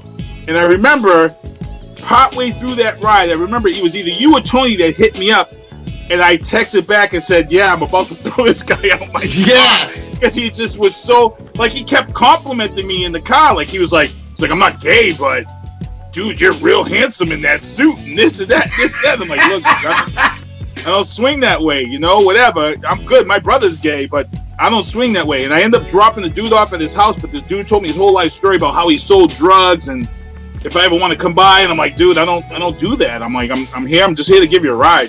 But that's a Keith I know too, because you do. I mean, how many benefits you think you do are affiliated with in the course of 1 year? This how like the people of Boston. Like, I don't know, and I've been in the entertainment business for many years.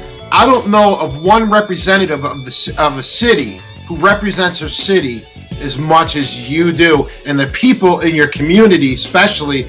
You go out of your way, and not for anything else, because a lot of people don't know how much you do. You keep it to yourself. But you do so much for the community. It is absolutely amazing. I wish more people would step up in their communities the way you do and the way you stand for your community. Yeah, behind the scenes, like, I've been involved with Mark Schappetta's rock and comedy event, which you guys were there for. Yep. We had big guests there. We had raised a lot of money. I think I want to say we raised close to $30,000, maybe $40,000 for that. I was involved in an event in Boston that took place in the old Charles Street Jail. They hired me as an MC. It was a friend of mine, Michelle, and I forget who her friend was, but they were raising money for, I think, I want to say breast cancer awareness or something. We were there for that. I've been involved with a lot of stuff with Mark, a lot of stuff with the Brockton Junior Boxers.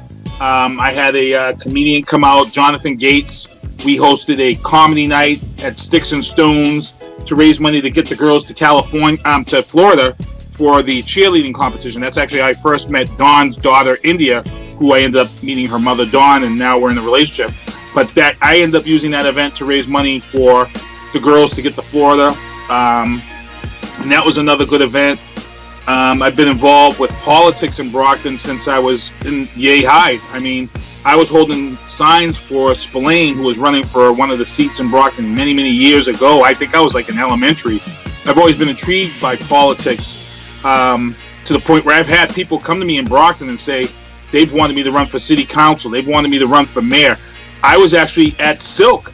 We were out at the Silk concert here in Brockton, and I ran into Josh Stewart, and we were talking, and Josh was on the city council. He's running for mayor, and he's moved on. Josh is now in the private sector, and one of the first things he asked him was talking about, he's like, when you get into politics, is it, you need to step up, and I'm like, yeah, I'm still not ready for it. The reason why you'd be good at it, though, is because you always put people first. And that's probably what everyone else is noticing. He's like, when a guy, nobody's here saying Sinista1 is a perfect man. He does his own life, but he always puts people first. Yeah. And that, to me, I always notice you're always fighting for something in Brockton. Always, no matter what.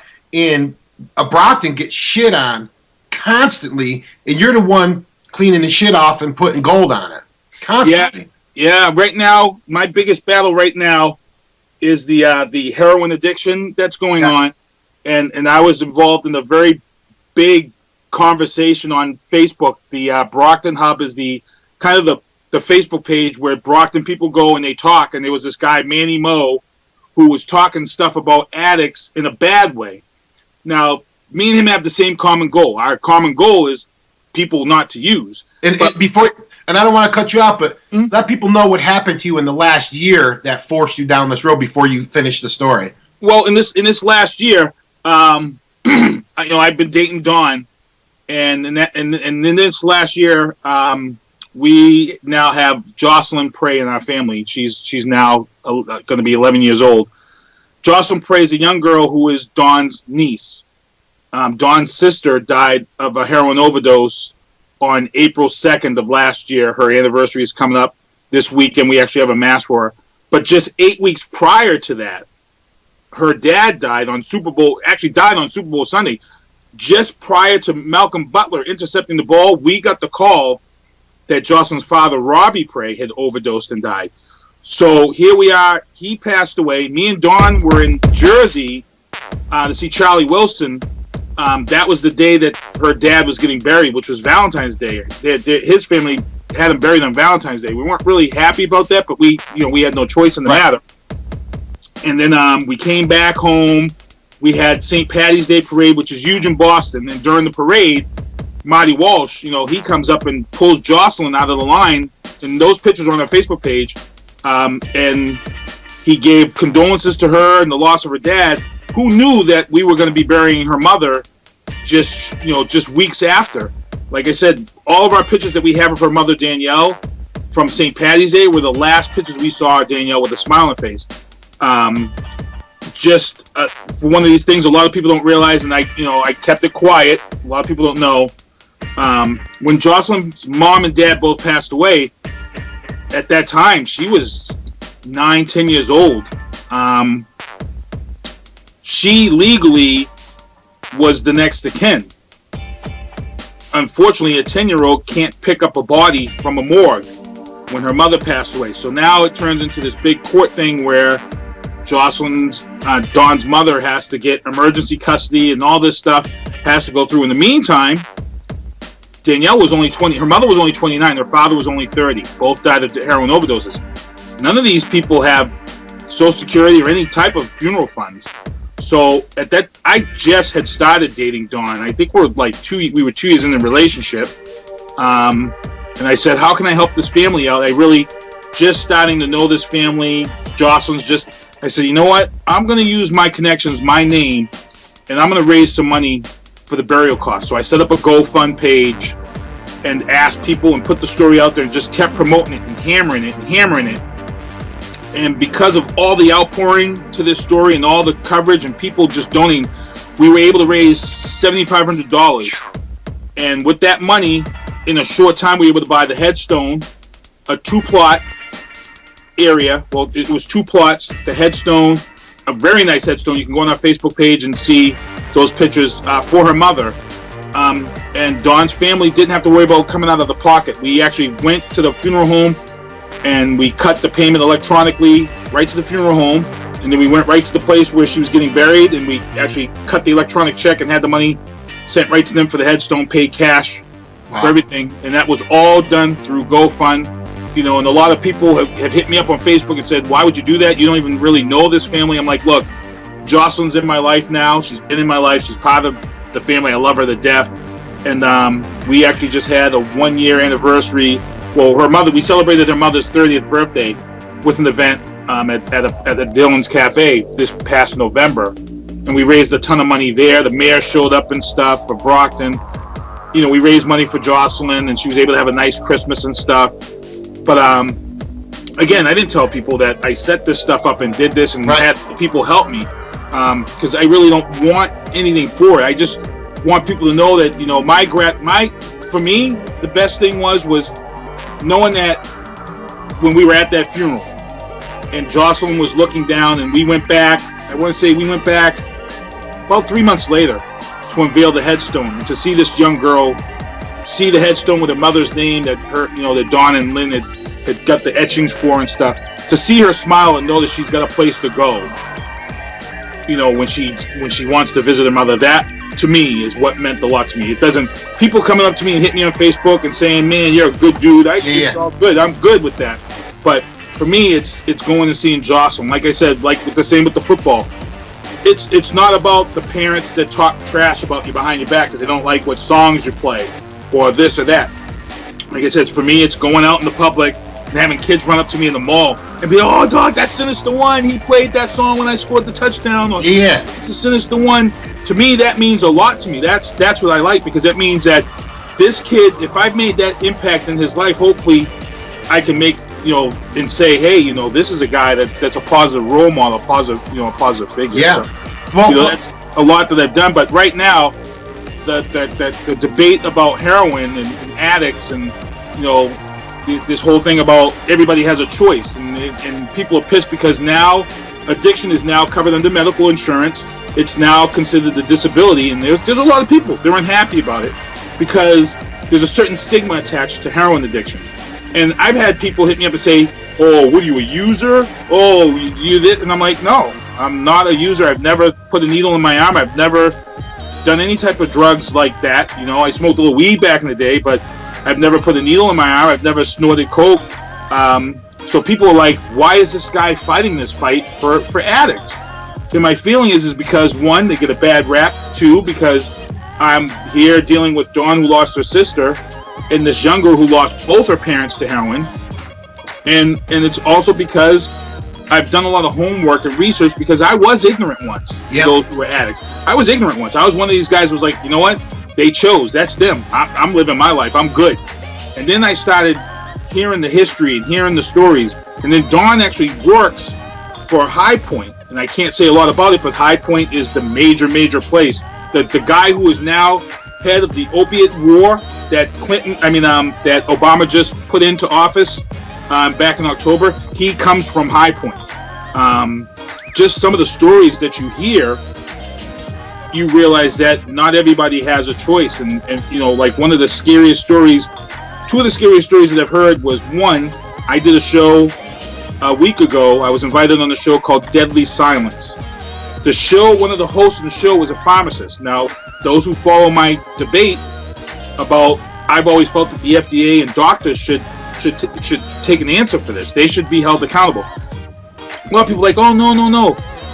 A scary point came out of this through the pharmacist. This guy was a pharmacist for 30 years. And he told me that the addiction to heroin and painkillers is worse in the medical field than it is outside. He said the reason why, he said, because when Vicodins and Perks and Oxy all first came out in their so-called try it out phase, he said that hospitals were flooded with these pills. Yeah. So doctors and nurses and those in the medical profession could go home, try them out, fill out the little surveys and see how they felt. So he said by the time that the public was addicted to Perks and Oxy, you already had a group of medical people in the medical profession whose lives were already ruined because they were taking these free samples home and trying. I'm like, holy Christ, that is a scary thought. Yeah. Because now you've got doctors who are addicted and they're pushing this product because they're addicted and they want it to be popular. And then the second thing that scared me, and I heard one of the two more things was, one was that I had asked someone on one of our shows on the booth, I had asked why is it that we see, you know, this strong addiction and nothing's being handled about it. And this person, she works for a company that at that time made cooling refrigerators for pharmaceutical companies. There's only two of these companies, I think, like in the world. She worked for it. And I can't say her name, but she had told me that what happened is that a lot of these pharmaceutical companies, the business of getting your pills out there is so competitive that they can't wait the 10 years of proper testing. Yeah. So what they do now is they bypass the proper testing period and they get it out in the market without the FDA approval, and then they pay high rates to insurance companies. That's why all of a sudden on TV now you see all these disclaimers about side effects, or you see all these things about, oh, if you took such and such and you now have this, you're entitled to this. Well, guess what? You're entitled to these these damages, this monetary damage. But let's be honest, majority of the time when these class action suits are all said and done, the victims don't get crap. The lawyers get a third. They get filthy rich. And the victims usually get death. Nothing.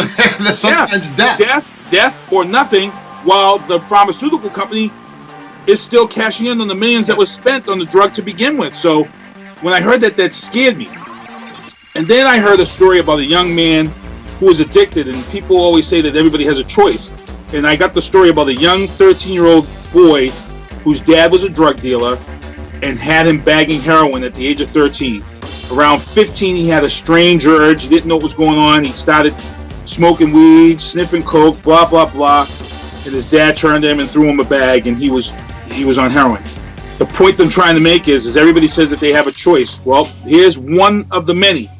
He didn't have a choice. He was 13. He was born into it. He was bagging heroin for his dad, and he absorbed the heroin through his pores. So within 2 years, he was addicted to heroin without even knowing it, and he didn't have a choice because he was simply doing the task of bagging heroin for his dad. Yeah. So this is a kid who didn't have choice. Also, babies born to mothers addicted to heroin that are coming out the womb addicted. They don't have a choice.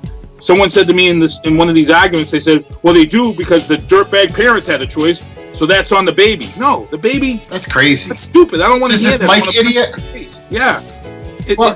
You know what I'm hearing too is a lot of these people are getting hooked on heroin now because they started out, say they had a bad back problem or some health problems. They started doing the Oxycontins, but they got hooked on heroin because they can no longer afford the Oxycontins, and heroin is like 10 times cheaper than Oxycontins. $5. Yeah. You know what I mean? Mm-hmm. So it's a serious epidemic, and why the people are dying from it too. A lot of people, before there was a lot of people hooked on heroin, they weren't dying. Mm-hmm. Why they're dying now is because back in the day, it wasn't as strong.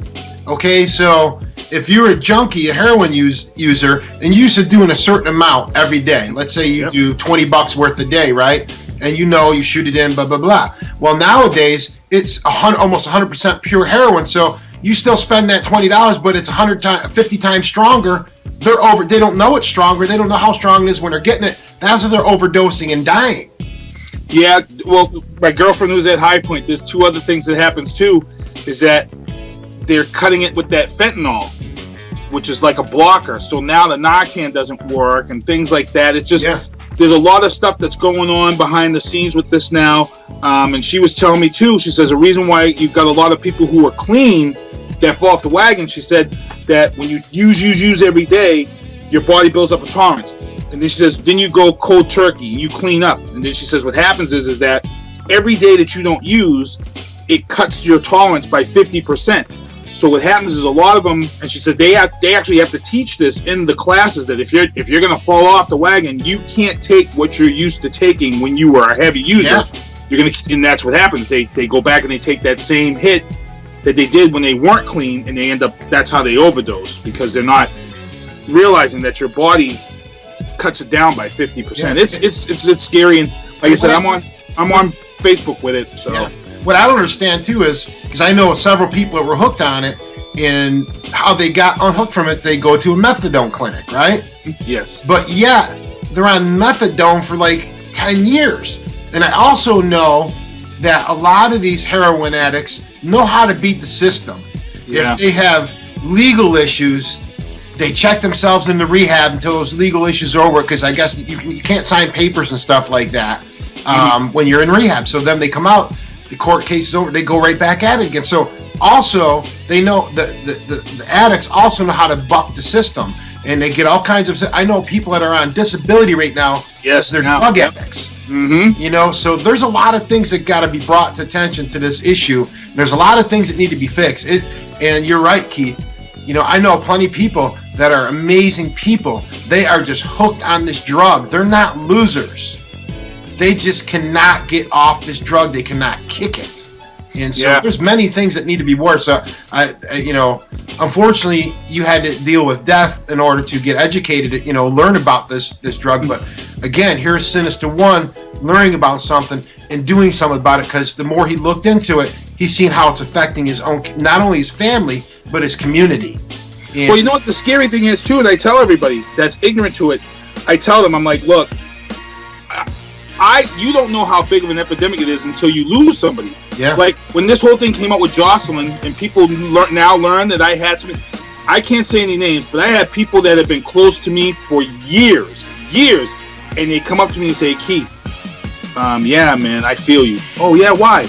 Oh man, I got this going on, and this with my kid, or I got this going on with my sister, or I got this going on with my uncle, and there are so many people that have come to me now that were kind of in that closet, and I'm like, holy Christ, I'm like this, and that made me want to learn even more, because now I'm like, if it's like this and this many people are hidden in my life, how many else are out there for others?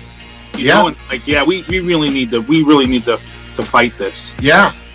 And I speak very, very highly on it, Yeah, and it's, to me, the more I feel people know, the more they're going to be able to understand it and help out in their own communities too. And again, there's Sinista1 bringing attention to all kinds of stuff for his community. Again, And I'm only repeating this because I want, if there's young people or even older people, doesn't matter how old you are, I want you to be aware of what's going on and when you have a power of influence. What Sinister does have a serious power of influence on a lot of people, but he chooses to use it in a good way, in a good light. And I'm hoping people catch on to this, because really, not just in drug use, in every aspect of life, you got to step up your individual game to make your life around you better, period. So we're going to take one last music break, and then we're going to come back, and then we're going to have some fun, because Sinister, we can't do a whole show with being serious and not getting into some other stuff with you, okay? Yeah, I think I'll bring some special guests in with me while we go. We're going to have a little bit of fun.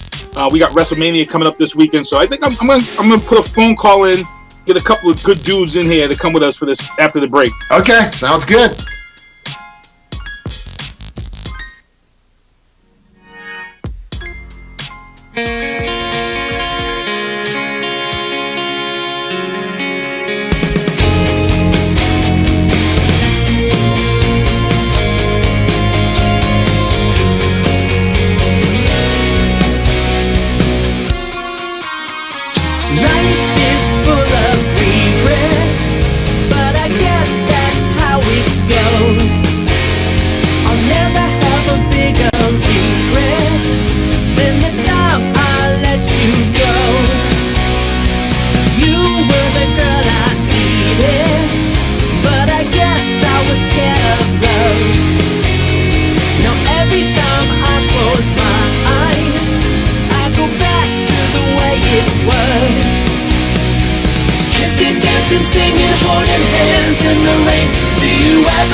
Boobazoo.com. I'd do anything to have you back again. Say what you want. Oh man, Jason Hemmings, kissing, dancing, singing, that's my man. He's out there in LA. He's from the Boston area, but he's out there in LA now, holding it down, doing big things, and good music from him. So that's, you have had those people on your show before? Yeah, we had. You know what's funny? And it's funny because we've had people on the show. I must have a good ear for music because I've had people on the show and then you see them go places. So like Carmen and Camille, for an example. I found Carmen and Camille, their music, I found their music on MySpace back in the day before Facebook. They were these two hot twins out of Canada. I had been listening to their music and stuff, and then one day on MySpace they said they were coming to the States. I hit them up and I says, hey, how about you come on the show? We'll play your music here. They said, we've never had our music played on any radio show. I said, well, come on down, and I said, I'm pretty busy. At that time, I was shooting the movie The Game Plan with The Rock. I was in that film as a football player. Wow. And I remember coming from set to do the show, and I met these two beautiful girls, gorgeous, Carmen and Camille. Looked them up. Oh, my God. That's gorgeous. How you found them, though. They were gorgeous first before you saw their talent, right? Oh, yeah, they were hot. And they were there, and their dad was their manager at that time, and we were talking. I loved their music, and they were trying to get their music out there. And, they were saying, yeah, he's like, we were outside the studio after the interview, and they were like, how are we going to get this music out there, blah, blah, blah, blah, blah. And I just made a suggestion. I'm like, you know what? I says, right now, you know what's hot for indie artists or unsigned artists? Is like, get your music on a TV show. And I was a big fan of Smallville. And I said, Smallville is featuring all this music from unsigned or indie artists during the show. And then at the end of the show, they would say, oh, music on Smallville tonight was by such and such. So, I didn't hear nothing about them, And then all of a sudden, they hit me up out the blue and told me their music was they got their music on MTV The Hills. Wow. Which was huge. Yeah. And their song was on MTV The Hills, and then their careers took off from there. They were singing national anthems up in Canada. They were singing, I think they did national anthem for a Lakers game. Their music, they even changed up their music style.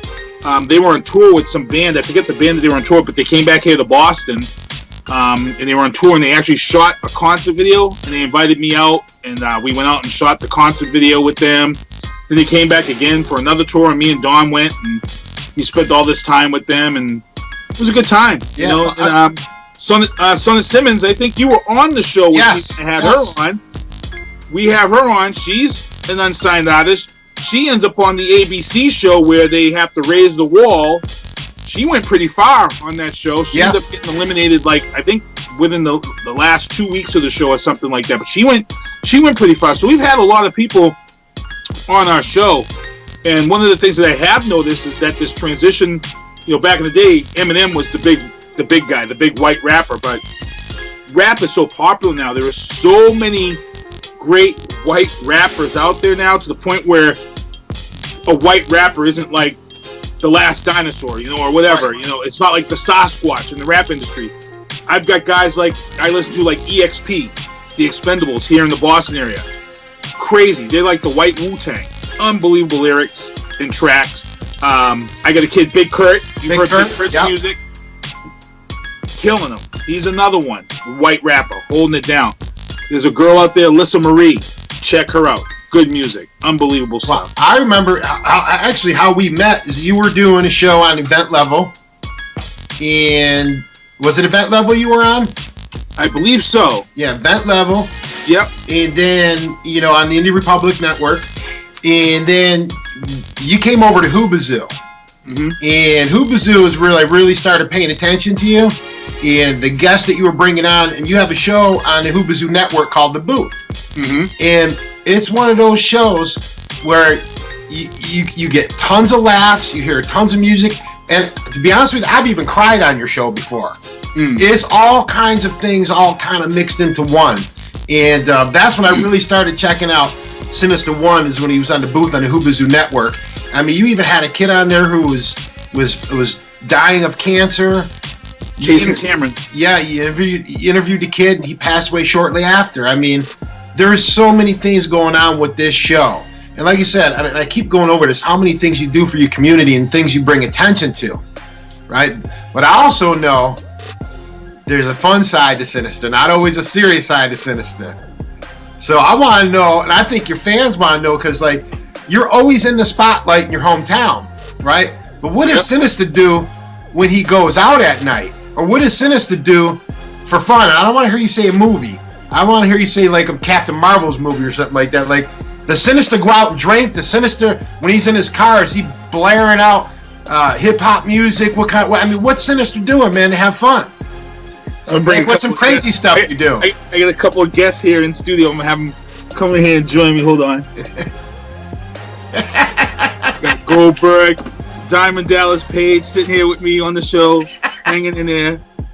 What were they doing under the desk? Got WrestleMania coming up, so I got some classics sitting right here with me, holding it down. And what I do for fun? I try to keep myself with some laughter inside. I've done some stand-up comedy a couple of times.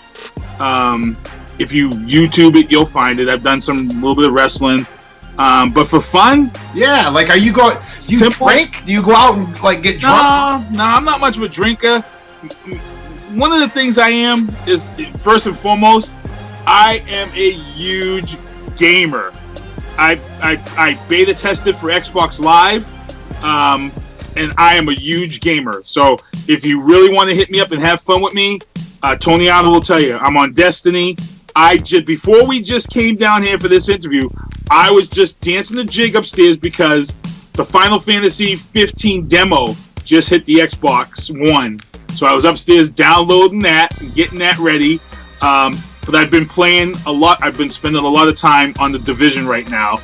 One of the reasons why is because my even though my kids, mother and I are not together, I spend a lot of time with my boys all the time. But now they're older, so they spend a lot of time doing what they want to do. One of the ways that I really interact with my boys is we online game. So we play Division, we play Call of Duty. Go against each other? Yeah, we go against each other. Sometimes we work together. When we play Division and stuff like that. But for a while there, my oldest kid and my youngest both were on the verge of going into competitive gaming. Terrell was number 2 on the blacklist for Need for Speed one year. Wow. On online gaming, and my son Ty was ranked, I want to say like 43rd in the world in Call of Duty. Now a lot of people say, "Oh, ranked 43rd, yo." That's huge. There's millions of people out there doing it. When you're ranked 43rd in the world in Call of Duty, that's not bad. So he was ranked pretty good out there for a little while, and then he realized that you have to really spend a lot of time doing it. But gaming is really first and foremost one of my loves. I love online gaming. I'll probably be 70 years old with a joystick in my hand and still playing. Are you networking with that large community too? Because the gaming network is almost almost an untapped industry. Like, there's millions of people doing gaming, live gaming. What a way to promote something. Well, here's two things that people may not realize. 2 years ago, the Call of Duty Championships happens around this time every year. 2 years ago, guess what outscored the NCAA tournament, March Madness? What? Call of Duty Championships was broadcast online around this time every year. And since 2 years ago, the Call of Duty Championships has got more money and has received more views and hits online than NCAA's March Madness. This is true. This is real true. And March Madness is huge. So for the gaming industry is blowing up. It's being covered now by all these different outlets. And these kids are making millions on sponsors. They actually had their first controversy last year. The winner was they had a problem because Adderall. The guys on the team were taking Adderall. That's a PED in video gaming because it allows them to concentrate and slow down and function better. Wow. So these gaming teams taking Adderall, that's a PED. It's the same as a football player getting busted for steroids or HGH. It's the same exact thing. I tell people that in the gaming industry, I'm like, you understand? Red Bull, Alienware, Dell, all of these computer tech geek companies are throwing a lot of money at these professional gamers. Huge. And when you say professional gamers, they're mostly kids. Yes. That are making millions of dollars playing these video games. Yeah, I know Red Bull. My son told me that Red Bull took one of the teams and put them up in the house in Texas, and so they could train and get ready. They bought a house and everything, and then they sat in front of the computer and streamed all of their practices and stuff like that. Yeah. On I forget what channel, on Twitch, because that's how Twitch got big. And these guys were wearing Red Bull shirts and practicing. And my kids, they know all the names of all the guys out there that are on all these teams. But it's huge. It's big. It's growing. Halo is now out there. Call of Duty's out there. Gears of War has a professional gaming level. So it's growing. It's getting big. Madden, the Madden tournament every year, the championship's done at the Super Bowl. Every year they have their big Madden game. I forget who won this year. But here I am constantly yelling at my nephews, stop playing those video games and get out. Yeah. Go communicate with people, because that's all they do. The money is there, and they're making. I want to say that last year's Call of Duty champions, I think they split $1.5 million between them last year, after all was said and done for the season. And that's not even talking about some of their sponsors that they got going on. And on YouTube channels, people record them and hitting their PayPal to keep playing. Yes. So, I mean, it's just from that contest. That's me. That's my big fun. My other thing, I'm a foodie. And even though I had lap band and I could only eat small amounts, me and Dawn, our love is watching the Phantom Gourmet on a Sunday morning while sitting in bed and seeing all these different restaurants with all this different unique food. And then she'll usually take a picture of the TV screen, or we'll write it down, and then we'll say, well, we're going to go here. Like Friday, tomorrow night, we're going to go check out this new restaurant tomorrow in Taunton. And we like to go. We don't really leave reviews, but we like to just go and try new restaurants where, and these great, plates. And I tell everybody, if you've got a certain special someone in your life, you can eat responsibly. But I feel being a foodie enhances the relationship, because you're going out, you're trying this thing, and you're both seeing, what each other likes, dislikes. But it does. Us going out to different dinners and trying different foods and getting that conversation going, and your palate is trying all these different things. I feel it's been great for me and Dawn's relationship. Neither of us drank wine before, and our first date was the Phantom Gourmet's Wine Fest in Boston. That's where we went. And here's a funny story. You talk about people not knowing me and me not bragging or telling. Great story. Dawn, who I date, I love her to death, and she met me. She just knew me as this guy who does the music for the kids at the Brockton. She really didn't know much about me. So our first date, we both had plans. And she says, well, I want you to go with me to the Phantom Gourmet Wine Fest. I'm like, yeah, sure, no problem. I says, well, I have a friend, he's having a birthday party.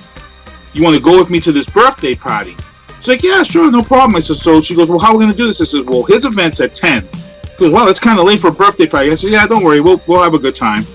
She goes, okay. So I says, well, we'll go to your thing and then we'll go there. So we went to the wine fest. We had a couple of glasses of wine. We're feeling kind of nice. We ended up going back to my place, got changed.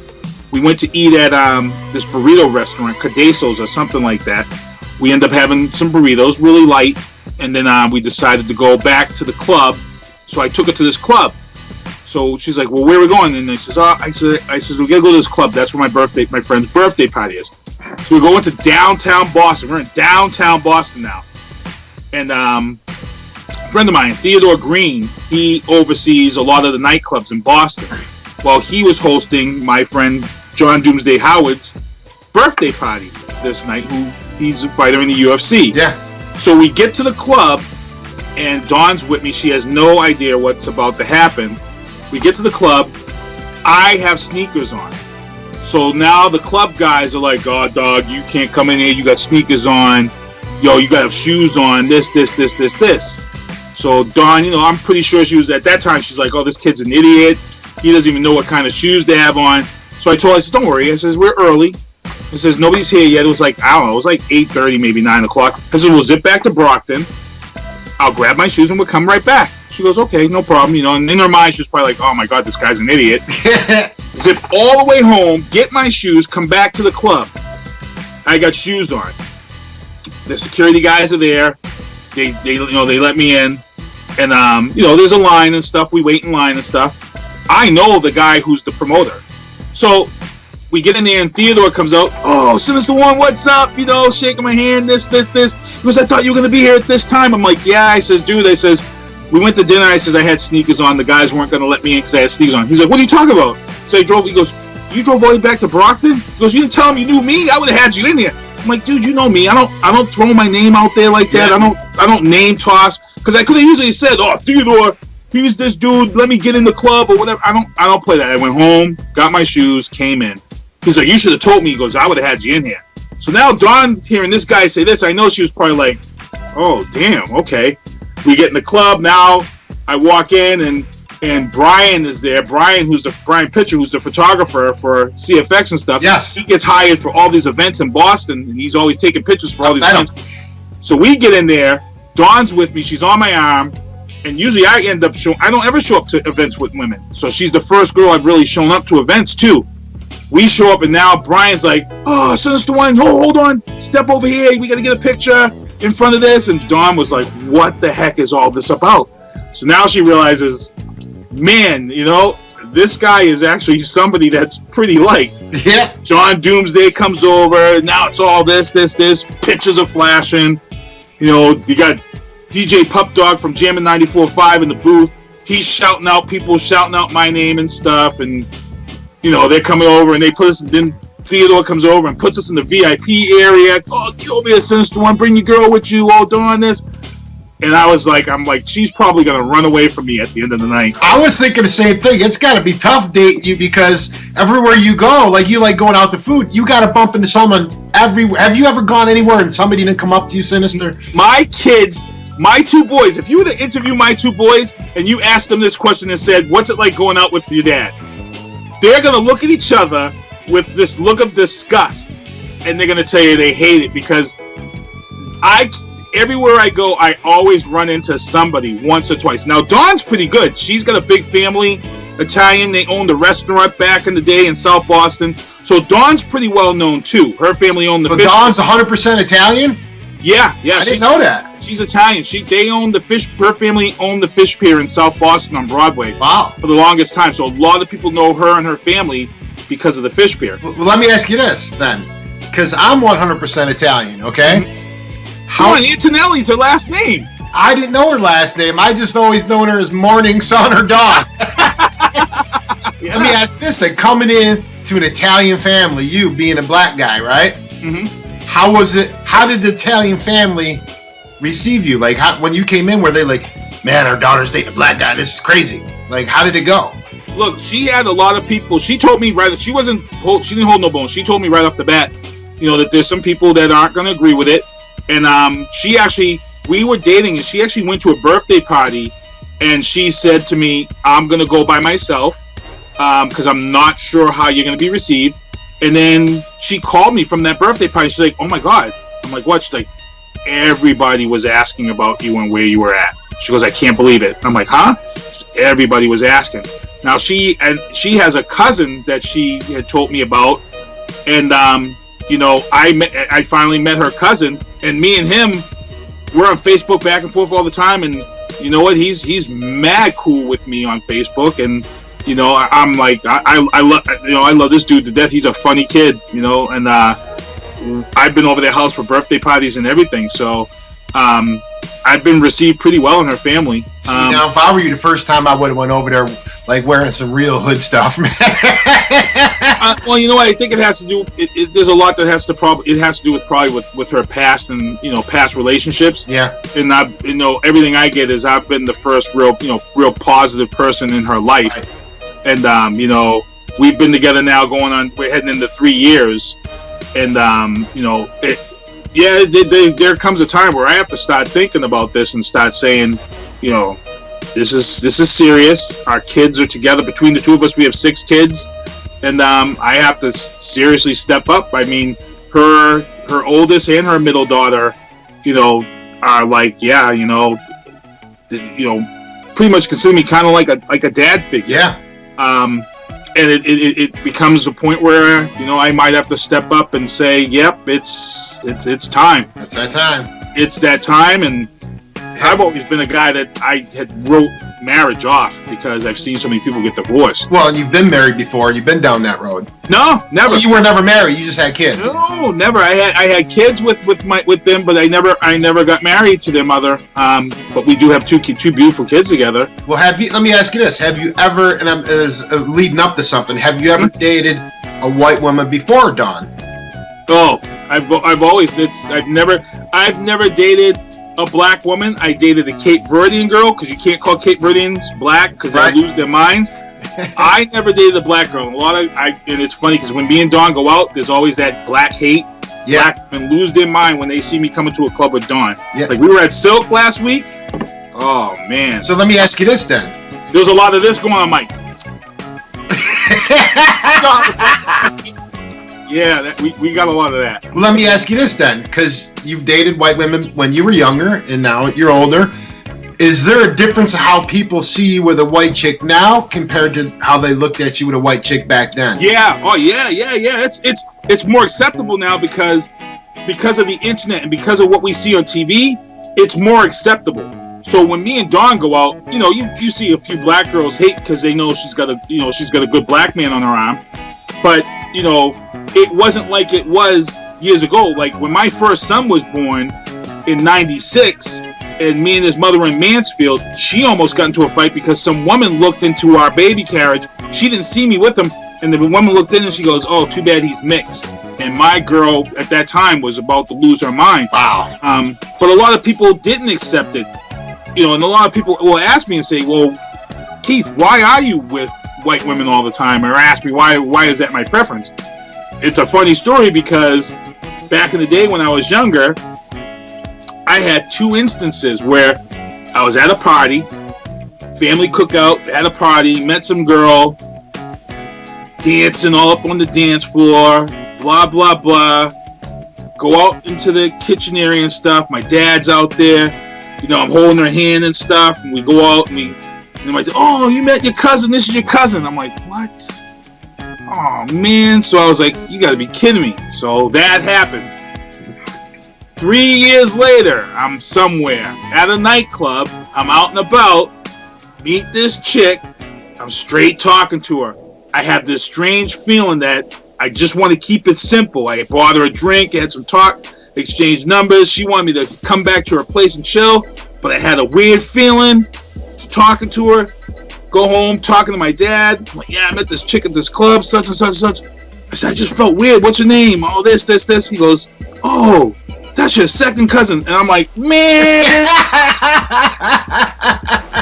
You know what? I said, "I'm just going to start dating white chicks so I don't have to roll up on cousins. My family's so big." I'm like, I got tired of it. So I'm like, "Yeah, I'm just going to date white chicks so I know definitely I'm not dating anybody in my family." And that's how it began, because everybody thinks everybody thinks I'm a house nigger or something. I'm not. I'm just, I just had so many bad instances where it was always a family member, and I'm like, "Yeah, I'm good." Well, here's how I see the difference too. Because when I was younger, I was born in the '60s. Mm-hmm. Now, if you seen a black guy with a white girl, that was bad news. Okay? Yeah, that was bad news. Now, fast forward to a few months back ago, right? I'm at a party, and it's all white dudes and all white chicks. All right, there's not one black dude around or nothing. So we're all at the party, and there's this one hot white chick there, right? And all the guys are sitting around saying, "Who's gonna nail her? Who's gonna take her home? Who's gonna take her home?" And all of a sudden, this black dude comes into the party, man, and he walks to the back porch with us. And I said, "Guys, we don't no longer have to guess who's gonna take this girl home." He just showed up, and sure enough, he went home with the white chick. You know what I mean? And it's funny too, because you know what? I'm probably one of the guys who you would say probably would never date a white chick, because I grew up in the 70s when when I was in elementary school, because I had excelled in school, and because I skipped a grade and was double promoted, I was one of the first kids bused to the suburbs. So I didn't end up in Southie where all the news took place. I was actually bused from Mission Hill, Boston to Brighton, Mass, which was another very white community. My school bus was stoned. We had state police and police escort back and forth to school for the entire year. Wow. I would go into school with kids, and kids would be my friends, and then I would come outside to get put on my bus. We would have a police escort right to the bus. They were throwing rocks at us. I would have kids that I was friends with. We would come out of school. Their parents would grab their kids and call me nigger, and I would get on this bus, and I'd go home, and my dad was not allowed to follow me to school. So people would say to me, "How come you didn't grow up prejudiced?" And I'm like, because I owe a lot of this to my dad. I would go home every day and tell my dad that this would happen, or people threw rocks at the bus. People will call me nigger. This. What do I do? I was like only in the 5th grade at this time. And my dad raised us, and he used to tell us, nigger's just a word. You make of it what you make of it, but at the end of the day, it's just a word. Did you hurt physically from that word? Nope. It's just a word. You go and get your education. Don't let nobody take that from you. Right. You go to school every day, and you let that word just roll off. As long as the police are there to protect you, you get that education. And I did. And I put that towards life. And, I owe a lot to my life. Like the music selection that I showed you. I grew up in Mission Hill in the projects. In Boston. Deep Roxbury. But my dad, his musical selection, he listened to Kiss. He listened to Eric Burden's War. My dad's music was just so out there. And my mom was the same way. My mom grew up in a choir in church, so she loved all types of music. I remember sitting in the projects, and my mom was listening to country music. My mom was a big Wynette fan. My mom loved Loretta Lynn. I remember my mom making us sit at home and watch Coal Miner's Daughter with Sissy Spacek because it was one of my mother's favorite movies. But this was a black home, so it was good to be exposed to all that stuff. I remember growing up, and one of the biggest things I used to watch was Grand Ole Opry. I used to love it. Yeah, but you didn't see color. That was the thing. You weren't looking at this is this and that. I mean, that's kind of how I learned a little bit. Was like I seen a lot of racism around me, and I seen some really shitty things happen. And I was like, I'm not about that stuff. And I don't know about you, but I still have friends that I go around, and I still hear them use those words. Mm-hmm. And I cringe. Like, I can't wait to get out of that situation. I'm sure you still probably have some black friends who will say stuff about the other side. You know what I mean? Maybe not, but it's part of life. It happens. Yeah, I when being where I was at the MBTA for years, I dealt with some guys who had some issues with race problems, and and I used to tell them, hey, don't let nobody take your job away. Don't get yourself into trouble because of race. Yeah. Go get your job and get your pension and do what you need to get done. But yeah, I've had some people. I've had people who were friends who were white, and they've had said some things, but you're cool, Keith. I know you, and I'm like, but it's still not cool. You know what I'm saying? Yeah. So I've grown to just put myself in a certain place where I don't breed ignorance. So I've had a lot of people come to me. And I'll tell you this, I don't want to break up telling this story, but I dated a girl years ago, many years ago, high school sweetheart. I dated this girl. She was Portuguese. And she was like my high school sweetheart. Like I didn't go to my senior prom. I didn't go to my junior prom, but I met this girl, and she took me to her junior and senior prom. And we were dating. Her dad was straight racist. Owned his own business, straight. He was a racist. He hated black people. I used to come to the house, and I used to make this awesome chili. Now, her dad was a fan of chili. So I used to make chili in a crock pot, and I brought it over for him. He tried it. Never said a word to me. I knew he hated black people. Never said nothing. I always respected him. I went to their house. Always respected him and the wife. The wife loved me. Wife loved me. Always had me over for dinner. They own their own business in Hanover. And one weekend, they had to do all the landscaping for the place. And all of his friends and his buddies that were supposed to help him, they actually backed out. So it was him and his son that had to do all this landscaping. So I told my girlfriend at the time, I says, I'll go help. She goes, really? She goes, but he talks all this shit about you, this and that, about being black. I'm like, I don't care. She says, he needs help. I'm going to help him. So her mom says, you sure? And I says, yep, take me there. So they took me there. We went, and I did all the landscaping. I didn't say a word to him. He didn't say a word to me. We laid mulch. We dug holes. Never said a word to him. 3 weeks later, they had he used to go canoeing all the time on what they call is the North River. Mm-hmm. And I got a call from my girlfriend, and she says, hey. I said, what? She goes, my dad wants you to go canoeing with him. I said, yeah, sure, no problem. She goes, yeah, just you and him, though. He's going to take you fishing. All right, no problem. So I I get to the house. He doesn't say anything to me. I help him with the canoe. We put the canoe in the car and stuff. We head out to the North River. We put the canoe in the water. Nothing was said the whole ride. He listened to his country music. We get out in the canoe, and I'm like, man, this dude's going to kill me or something. That's what I'm thinking. You know? And we get out in the river. We start fishing. Catch a couple of fish. Nothing's really said. And he finally speaks and says, hey, Keith. I'm like, yep. He goes, I got to talk to you. I says, okay. Because, you know, I've said some pretty bad things behind your back and some things about you because you're black and this and that. He goes, and you've proved me wrong. He said, I wanted to bring you out here today to apologize to you because of the things I said. And it meant a lot to me. Yeah. That he said that. And we spent the day fishing, and, you know, we built this relationship to the point where I went to his house and stuff and had dinner, and he would now speak to me at dinner and stuff. And 6 months later, he fell asleep behind the wheel of his car just 2 minutes from the house and hit a tree and died. Wow. And it meant a lot to me that he came out to me before that, because I sit here and I always still say to myself that he didn't have to tell me that. Right. And I know for him to suck his pride up, because he had friends who were racist. Maybe that's why no one showed to help him up that day, because his daughter was dating a black guy. Who knows? It probably was. And sometimes it takes people's to see ignorance to learn their own ignorance. And I feel like that's probably what happened, maybe. Yeah.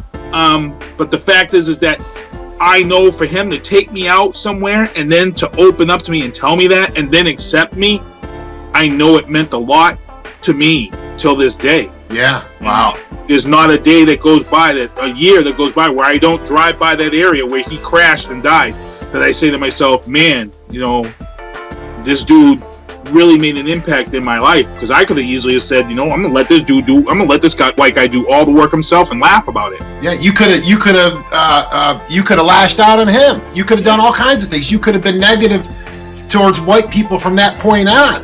Mm-hmm. You really could have. I never did that. And like I said, that's one of those things again where it just means those words mean a lot to me when it's something like that. You know, I don't ask for anything, you know, but when somebody comes out and does something to that extreme, I know it was hard for him to come out and say to me. I know it was hard for him to tell his daughter, hey, call him up and let me take him fishing for the day. I know that there was just as hard. So for him to come out and apologize, I'm a kid. I was a young kid back then. He's a grown-up. He didn't have to apologize. Yeah, he didn't have to. But like you said, sooner or later, once unfortunately you proved yourself, he was humiliated by his actions. He realized he was wrong. You know what I mean? And and that's another question too. So let me ask you this, because I have this ongoing question, and I'm not to change the subject, but I have this ongoing question. I'll hang around. I have a lot of black friends, right? Yep. A lot of black friends, and I hear them use the N-word 24/7, okay? 24/7. Okay. Now, if I was to say that word with the A at the end, I'm getting crucified. Now, in your case, in your clique, okay, you got a lot of white friends. Mm-hmm. If any one of your white friends uses that word in a correct context, you know what I mean? Like, say they're singing the lyric of a song and that word's in it and they sing it. You flipping or they get the free pass? Oh, damn, that's a good question. I know some guys who rap, some white guys who rap, and a majority of them don't really drop that the real guys don't drop that word at all, because a lot of the guys that have some credibility to their music and stuff like that, they think that's a sucker's way out for finding a good word to rhyme to begin with. So right. At the end of the day, a lot of the guys that I know, they don't really use that word. I have more black friends that use the word, and I get mad at them for using that word, than I have white friends who don't use it, to be honest. Right. I have one friend who probably used it back in the day to try to fit in. And did it bother me? Yeah. Did I check him on it? Nope, because 20 other people checked him on it. My feeling was he knows what he's doing. He knows his actions. But I'm one of these guys that, you know, I don't have many people that say it around me. Right. Probably because I'm a lot of times I think it's because I'm just a pretty big guy. So a lot of people are better off saying, I better not say that in front of this guy. He might haul up and hit me, but, you know, a lot of people know that they call me the big teddy bear until I get pissed off like I was New Year's Eve day back at McDonald's. But well, I explained this. I had these two black females out my back porch one night with her boyfriend, and he's a white dude, and I was telling this story that the person, was telling the story about what was happening at the studio one time, and how the owner said, "I don't want you guys in that studio using that N-word anymore," and he used the N-word, and I said it just how he'd said it. They got so offended by me saying that and using it in that contents that they got up and left. Really? And I was like, damn, man, like, I didn't mean it like that. Like, I'm not a racist dude. Like, even now, if I say it like Donald Trump, I'm racist. You know what I mean? It's like, and I'm not even saying I like Donald Trump, but I'm just using it as an example. So it's like, everyone has their ways. You know what I mean?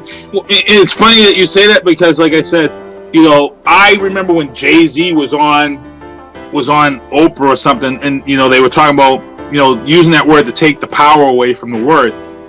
I mean, my feeling is everybody can come up with whatever.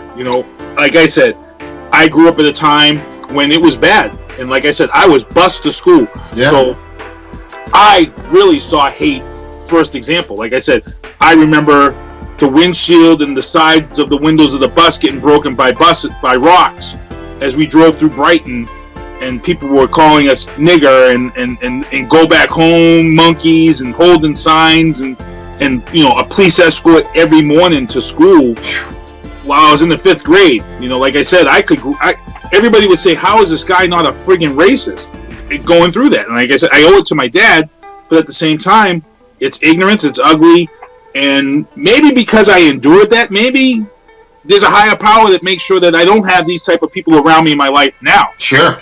Maybe. I don't know. Maybe it's because I have a lot of white friends around me when I'm out and about. I'm, like I said, I think you never had to experience it. I think you judge people, Keith, and how they act and how they represent themselves. Mm-hmm. And that's how you've lived your life since a young kid, I believe. It's just, you call it how it is. Mm-hmm. And you don't look at color or this and that. You judge each person as an individual.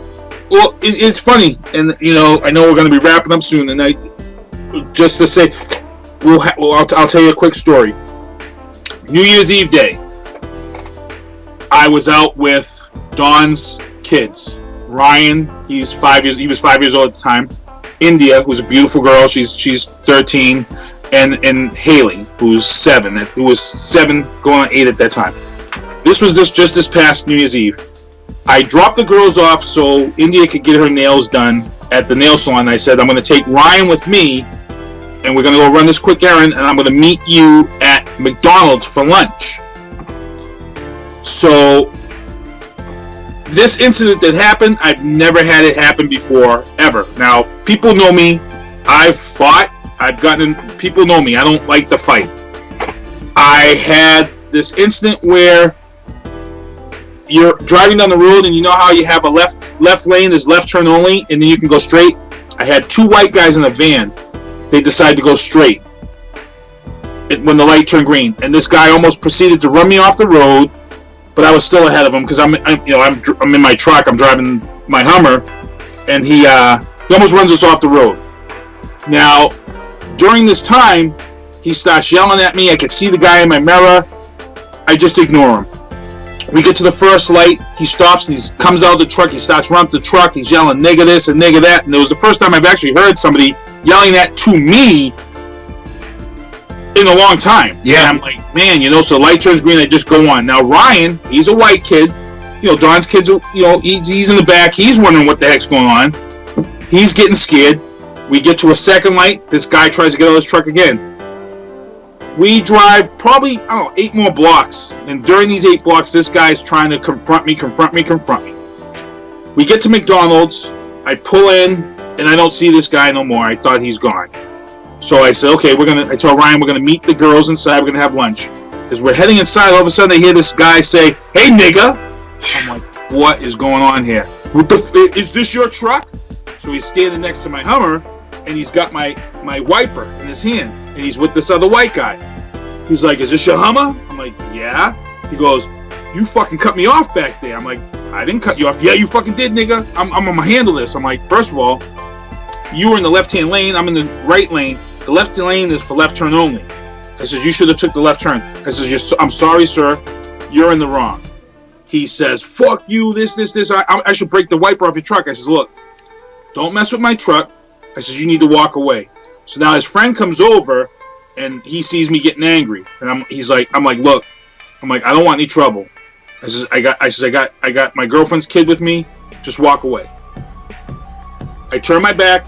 We walk into like the vestibule of McDonald's, and we're going inside. All of a sudden, I feel somebody grab me on my shoulder. It's this guy again. Don't turn your back on me, nigga. I'm trying to talk to you. I'm like, look, first of all, don't touch me. I said, I'm going inside. I said, you're scaring my girlfriend's son. I said, you need to back up. I said, you need to leave me alone. Oh, fuck you, this. We gonna handle this. I'm like, look, I'm not handling nothing. I said, I'm gonna tell you right now. Either back up off me, or there's a problem. His friend now sees that I'm really serious. You're serious. He says, let's go. No, I'm not handling this. We're gonna take care of this right. I'm like, look, dude, I'm going inside McDonald's, and that's it. I'm done. We get inside McDonald's. I head inside McDonald's, and I see Dawn's daughter, India, and Haley standing at the register getting ready to order. I'm now walking in. I've got my iPad in one hand, and I've got Ryan in my other. And we're heading in. The place is packed. It's lunchtime. And I'm walking in, and I hand India my stuff, and I'm like, I don't know what's going on here. India says to me, what's going on? I said, I don't know. All of a sudden, this dude, hold on. I got an important message here. Okay. Let me just answer this. Go ahead. So now this guy, he enters McDonald's with all these people around, dropping the N-bomb, F you, this. And all of a sudden, what goes through my mind, all of a sudden, is just all this stuff. And I'm saying to myself, I'm here with 3 kids, but they're not my kids. Yeah. But they're 3 kids who I've told from day one, I'm not your father, but I can be your protector. So I turn to this guy, and I give India my stuff, and I says, India, take this stuff and take Ryan. I turn to this guy. I'm like, dude, I says, it's all over now. I said, you need to get the fuck out of here, or you're done. Fuck you, this. And he puts his hands on me. Now, I'm a big dude. I have on my leather jacket that says Vengeance on the back, my motorcycle Jackson. You know the jacket that has Samuel Jackson on the back with the gun? The Desert Eagle. I'm wearing that. I got my, I forget what hat I had on. So first of all, it's almost like, why would this guy even mess with me to begin with? So now, he puts his hands on me. I grab him.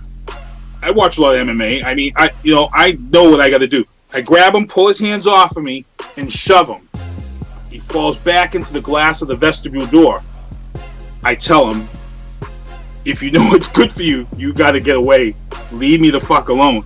Now I'm yelling at the guy because I'm pissed. He gets up, and his friend's like, let's go. No, fuck this nigga, da. He comes at me. I turn around, bam, I hit him right in his face. He spins and falls to the ground. Drops like a ton of bricks. I says, now get him out of here. He gets up. I'm going back to the kids who are just in shock. Nigga, you fucking hit me, blah, blah, blah, blah, blah. He comes at me again. I come right back around, hit him again with another left. This time he's done. He's out cold. I said, you need to get the fuck out of here and Happy New Year, bitch. And I said, get your fucking friend out of here. His friend picks him up and he drags him outside. Now the cops are called. Everybody's called. Everybody comes. I got the manager from McDonald's. He's like, dude, he goes, you put up with an awful lot before you hit him. Yeah. And I had a lady come over and say, if that was my dad, she goes, I would be so happy for him protecting me like that. I was so scared that I thought I was going to get arrested. When the cops heard the story and heard what went down, one of the cops was laughing his balls off. Like, he goes, and what happened next? I go, hit him. He starts laughing. So, long story short, for months, dude, I felt bad because I hit this guy. Like, I beat myself up over it because I hit this guy. And I called my dad one day because it was bugging me so bad.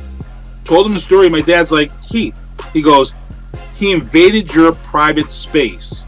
He goes, when somebody calls you the N-word and I've told you to that's only a word and it doesn't bother you, it doesn't hurt you. I said, well, you raised me that way, that it's just a word. He goes, he used that word, but once he put his hands on you, once he came inside that building, and put his hands on you, he said, that's game over. Yeah, that's protection mode right there. That's time to protect yourself and your family and really show this motherfucker. Maybe, hopefully this guy learned a lesson, not be such a dumbass for the rest of his life. You know what I mean? So, well, listen, Keith. All right, Sinister. I go back to Keith. You know, I want to tell you, I had an amazing time with this interview. I really appreciate your time.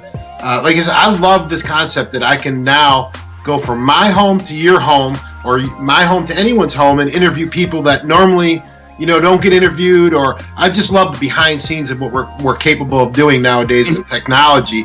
And I really appreciate your time. I would like to give you, you know, the open mic to say your shout outs to whoever you want to, you know, thank, and, you know, this and that, and you know, let's move it on. Yeah, you know, I got to shout out my mom and my dad for making me the guy that I am today. I got to shout out my two boys, Tyreek and Terrell. If it wasn't for them being born and fighting that fight as preemies and showing me that even at that age you can fight and survive, they're another big inspiration in my life. And then, you know, I got to thank who I'm with now today, Dawn and her family. I love her to death. I love her family to death.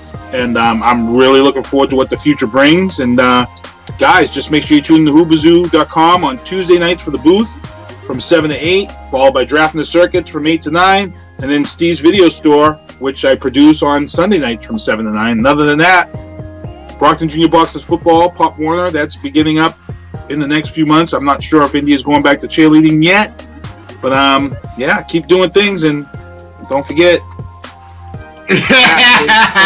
baby, man, you're telling a serious story with two dolls on your lap, and you almost had me crying too telling that story, right?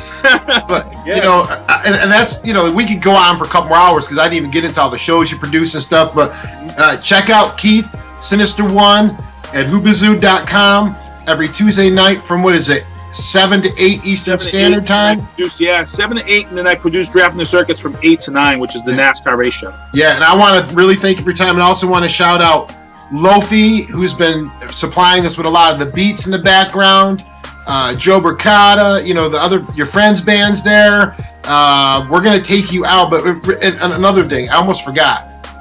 A woman who got me into this a lot, too, Miss LB at Trap House Rocks, Indie Republic. You know, many people have inspired me along the way, too. I'm just happy to be able to do this and bring it, you know, to people's homes and on a different level as well. So I really appreciate your time. And I guess, who we bringing out here, Keith? Who we going out with? Yeah, Carmen and Camille. This is actually when they flipped the script and changed their style of music. IDGAF. I don't give a fuck. Love it, love it, love it. I remember when the song came out and I hit them up and I was like, wow, you guys must have got away from your dad, huh? Their music was completely different. And good stuff, man. Nice. And tune back into the Mike Fiore Show. Thanks, man. Appreciate your time. Let's get lost.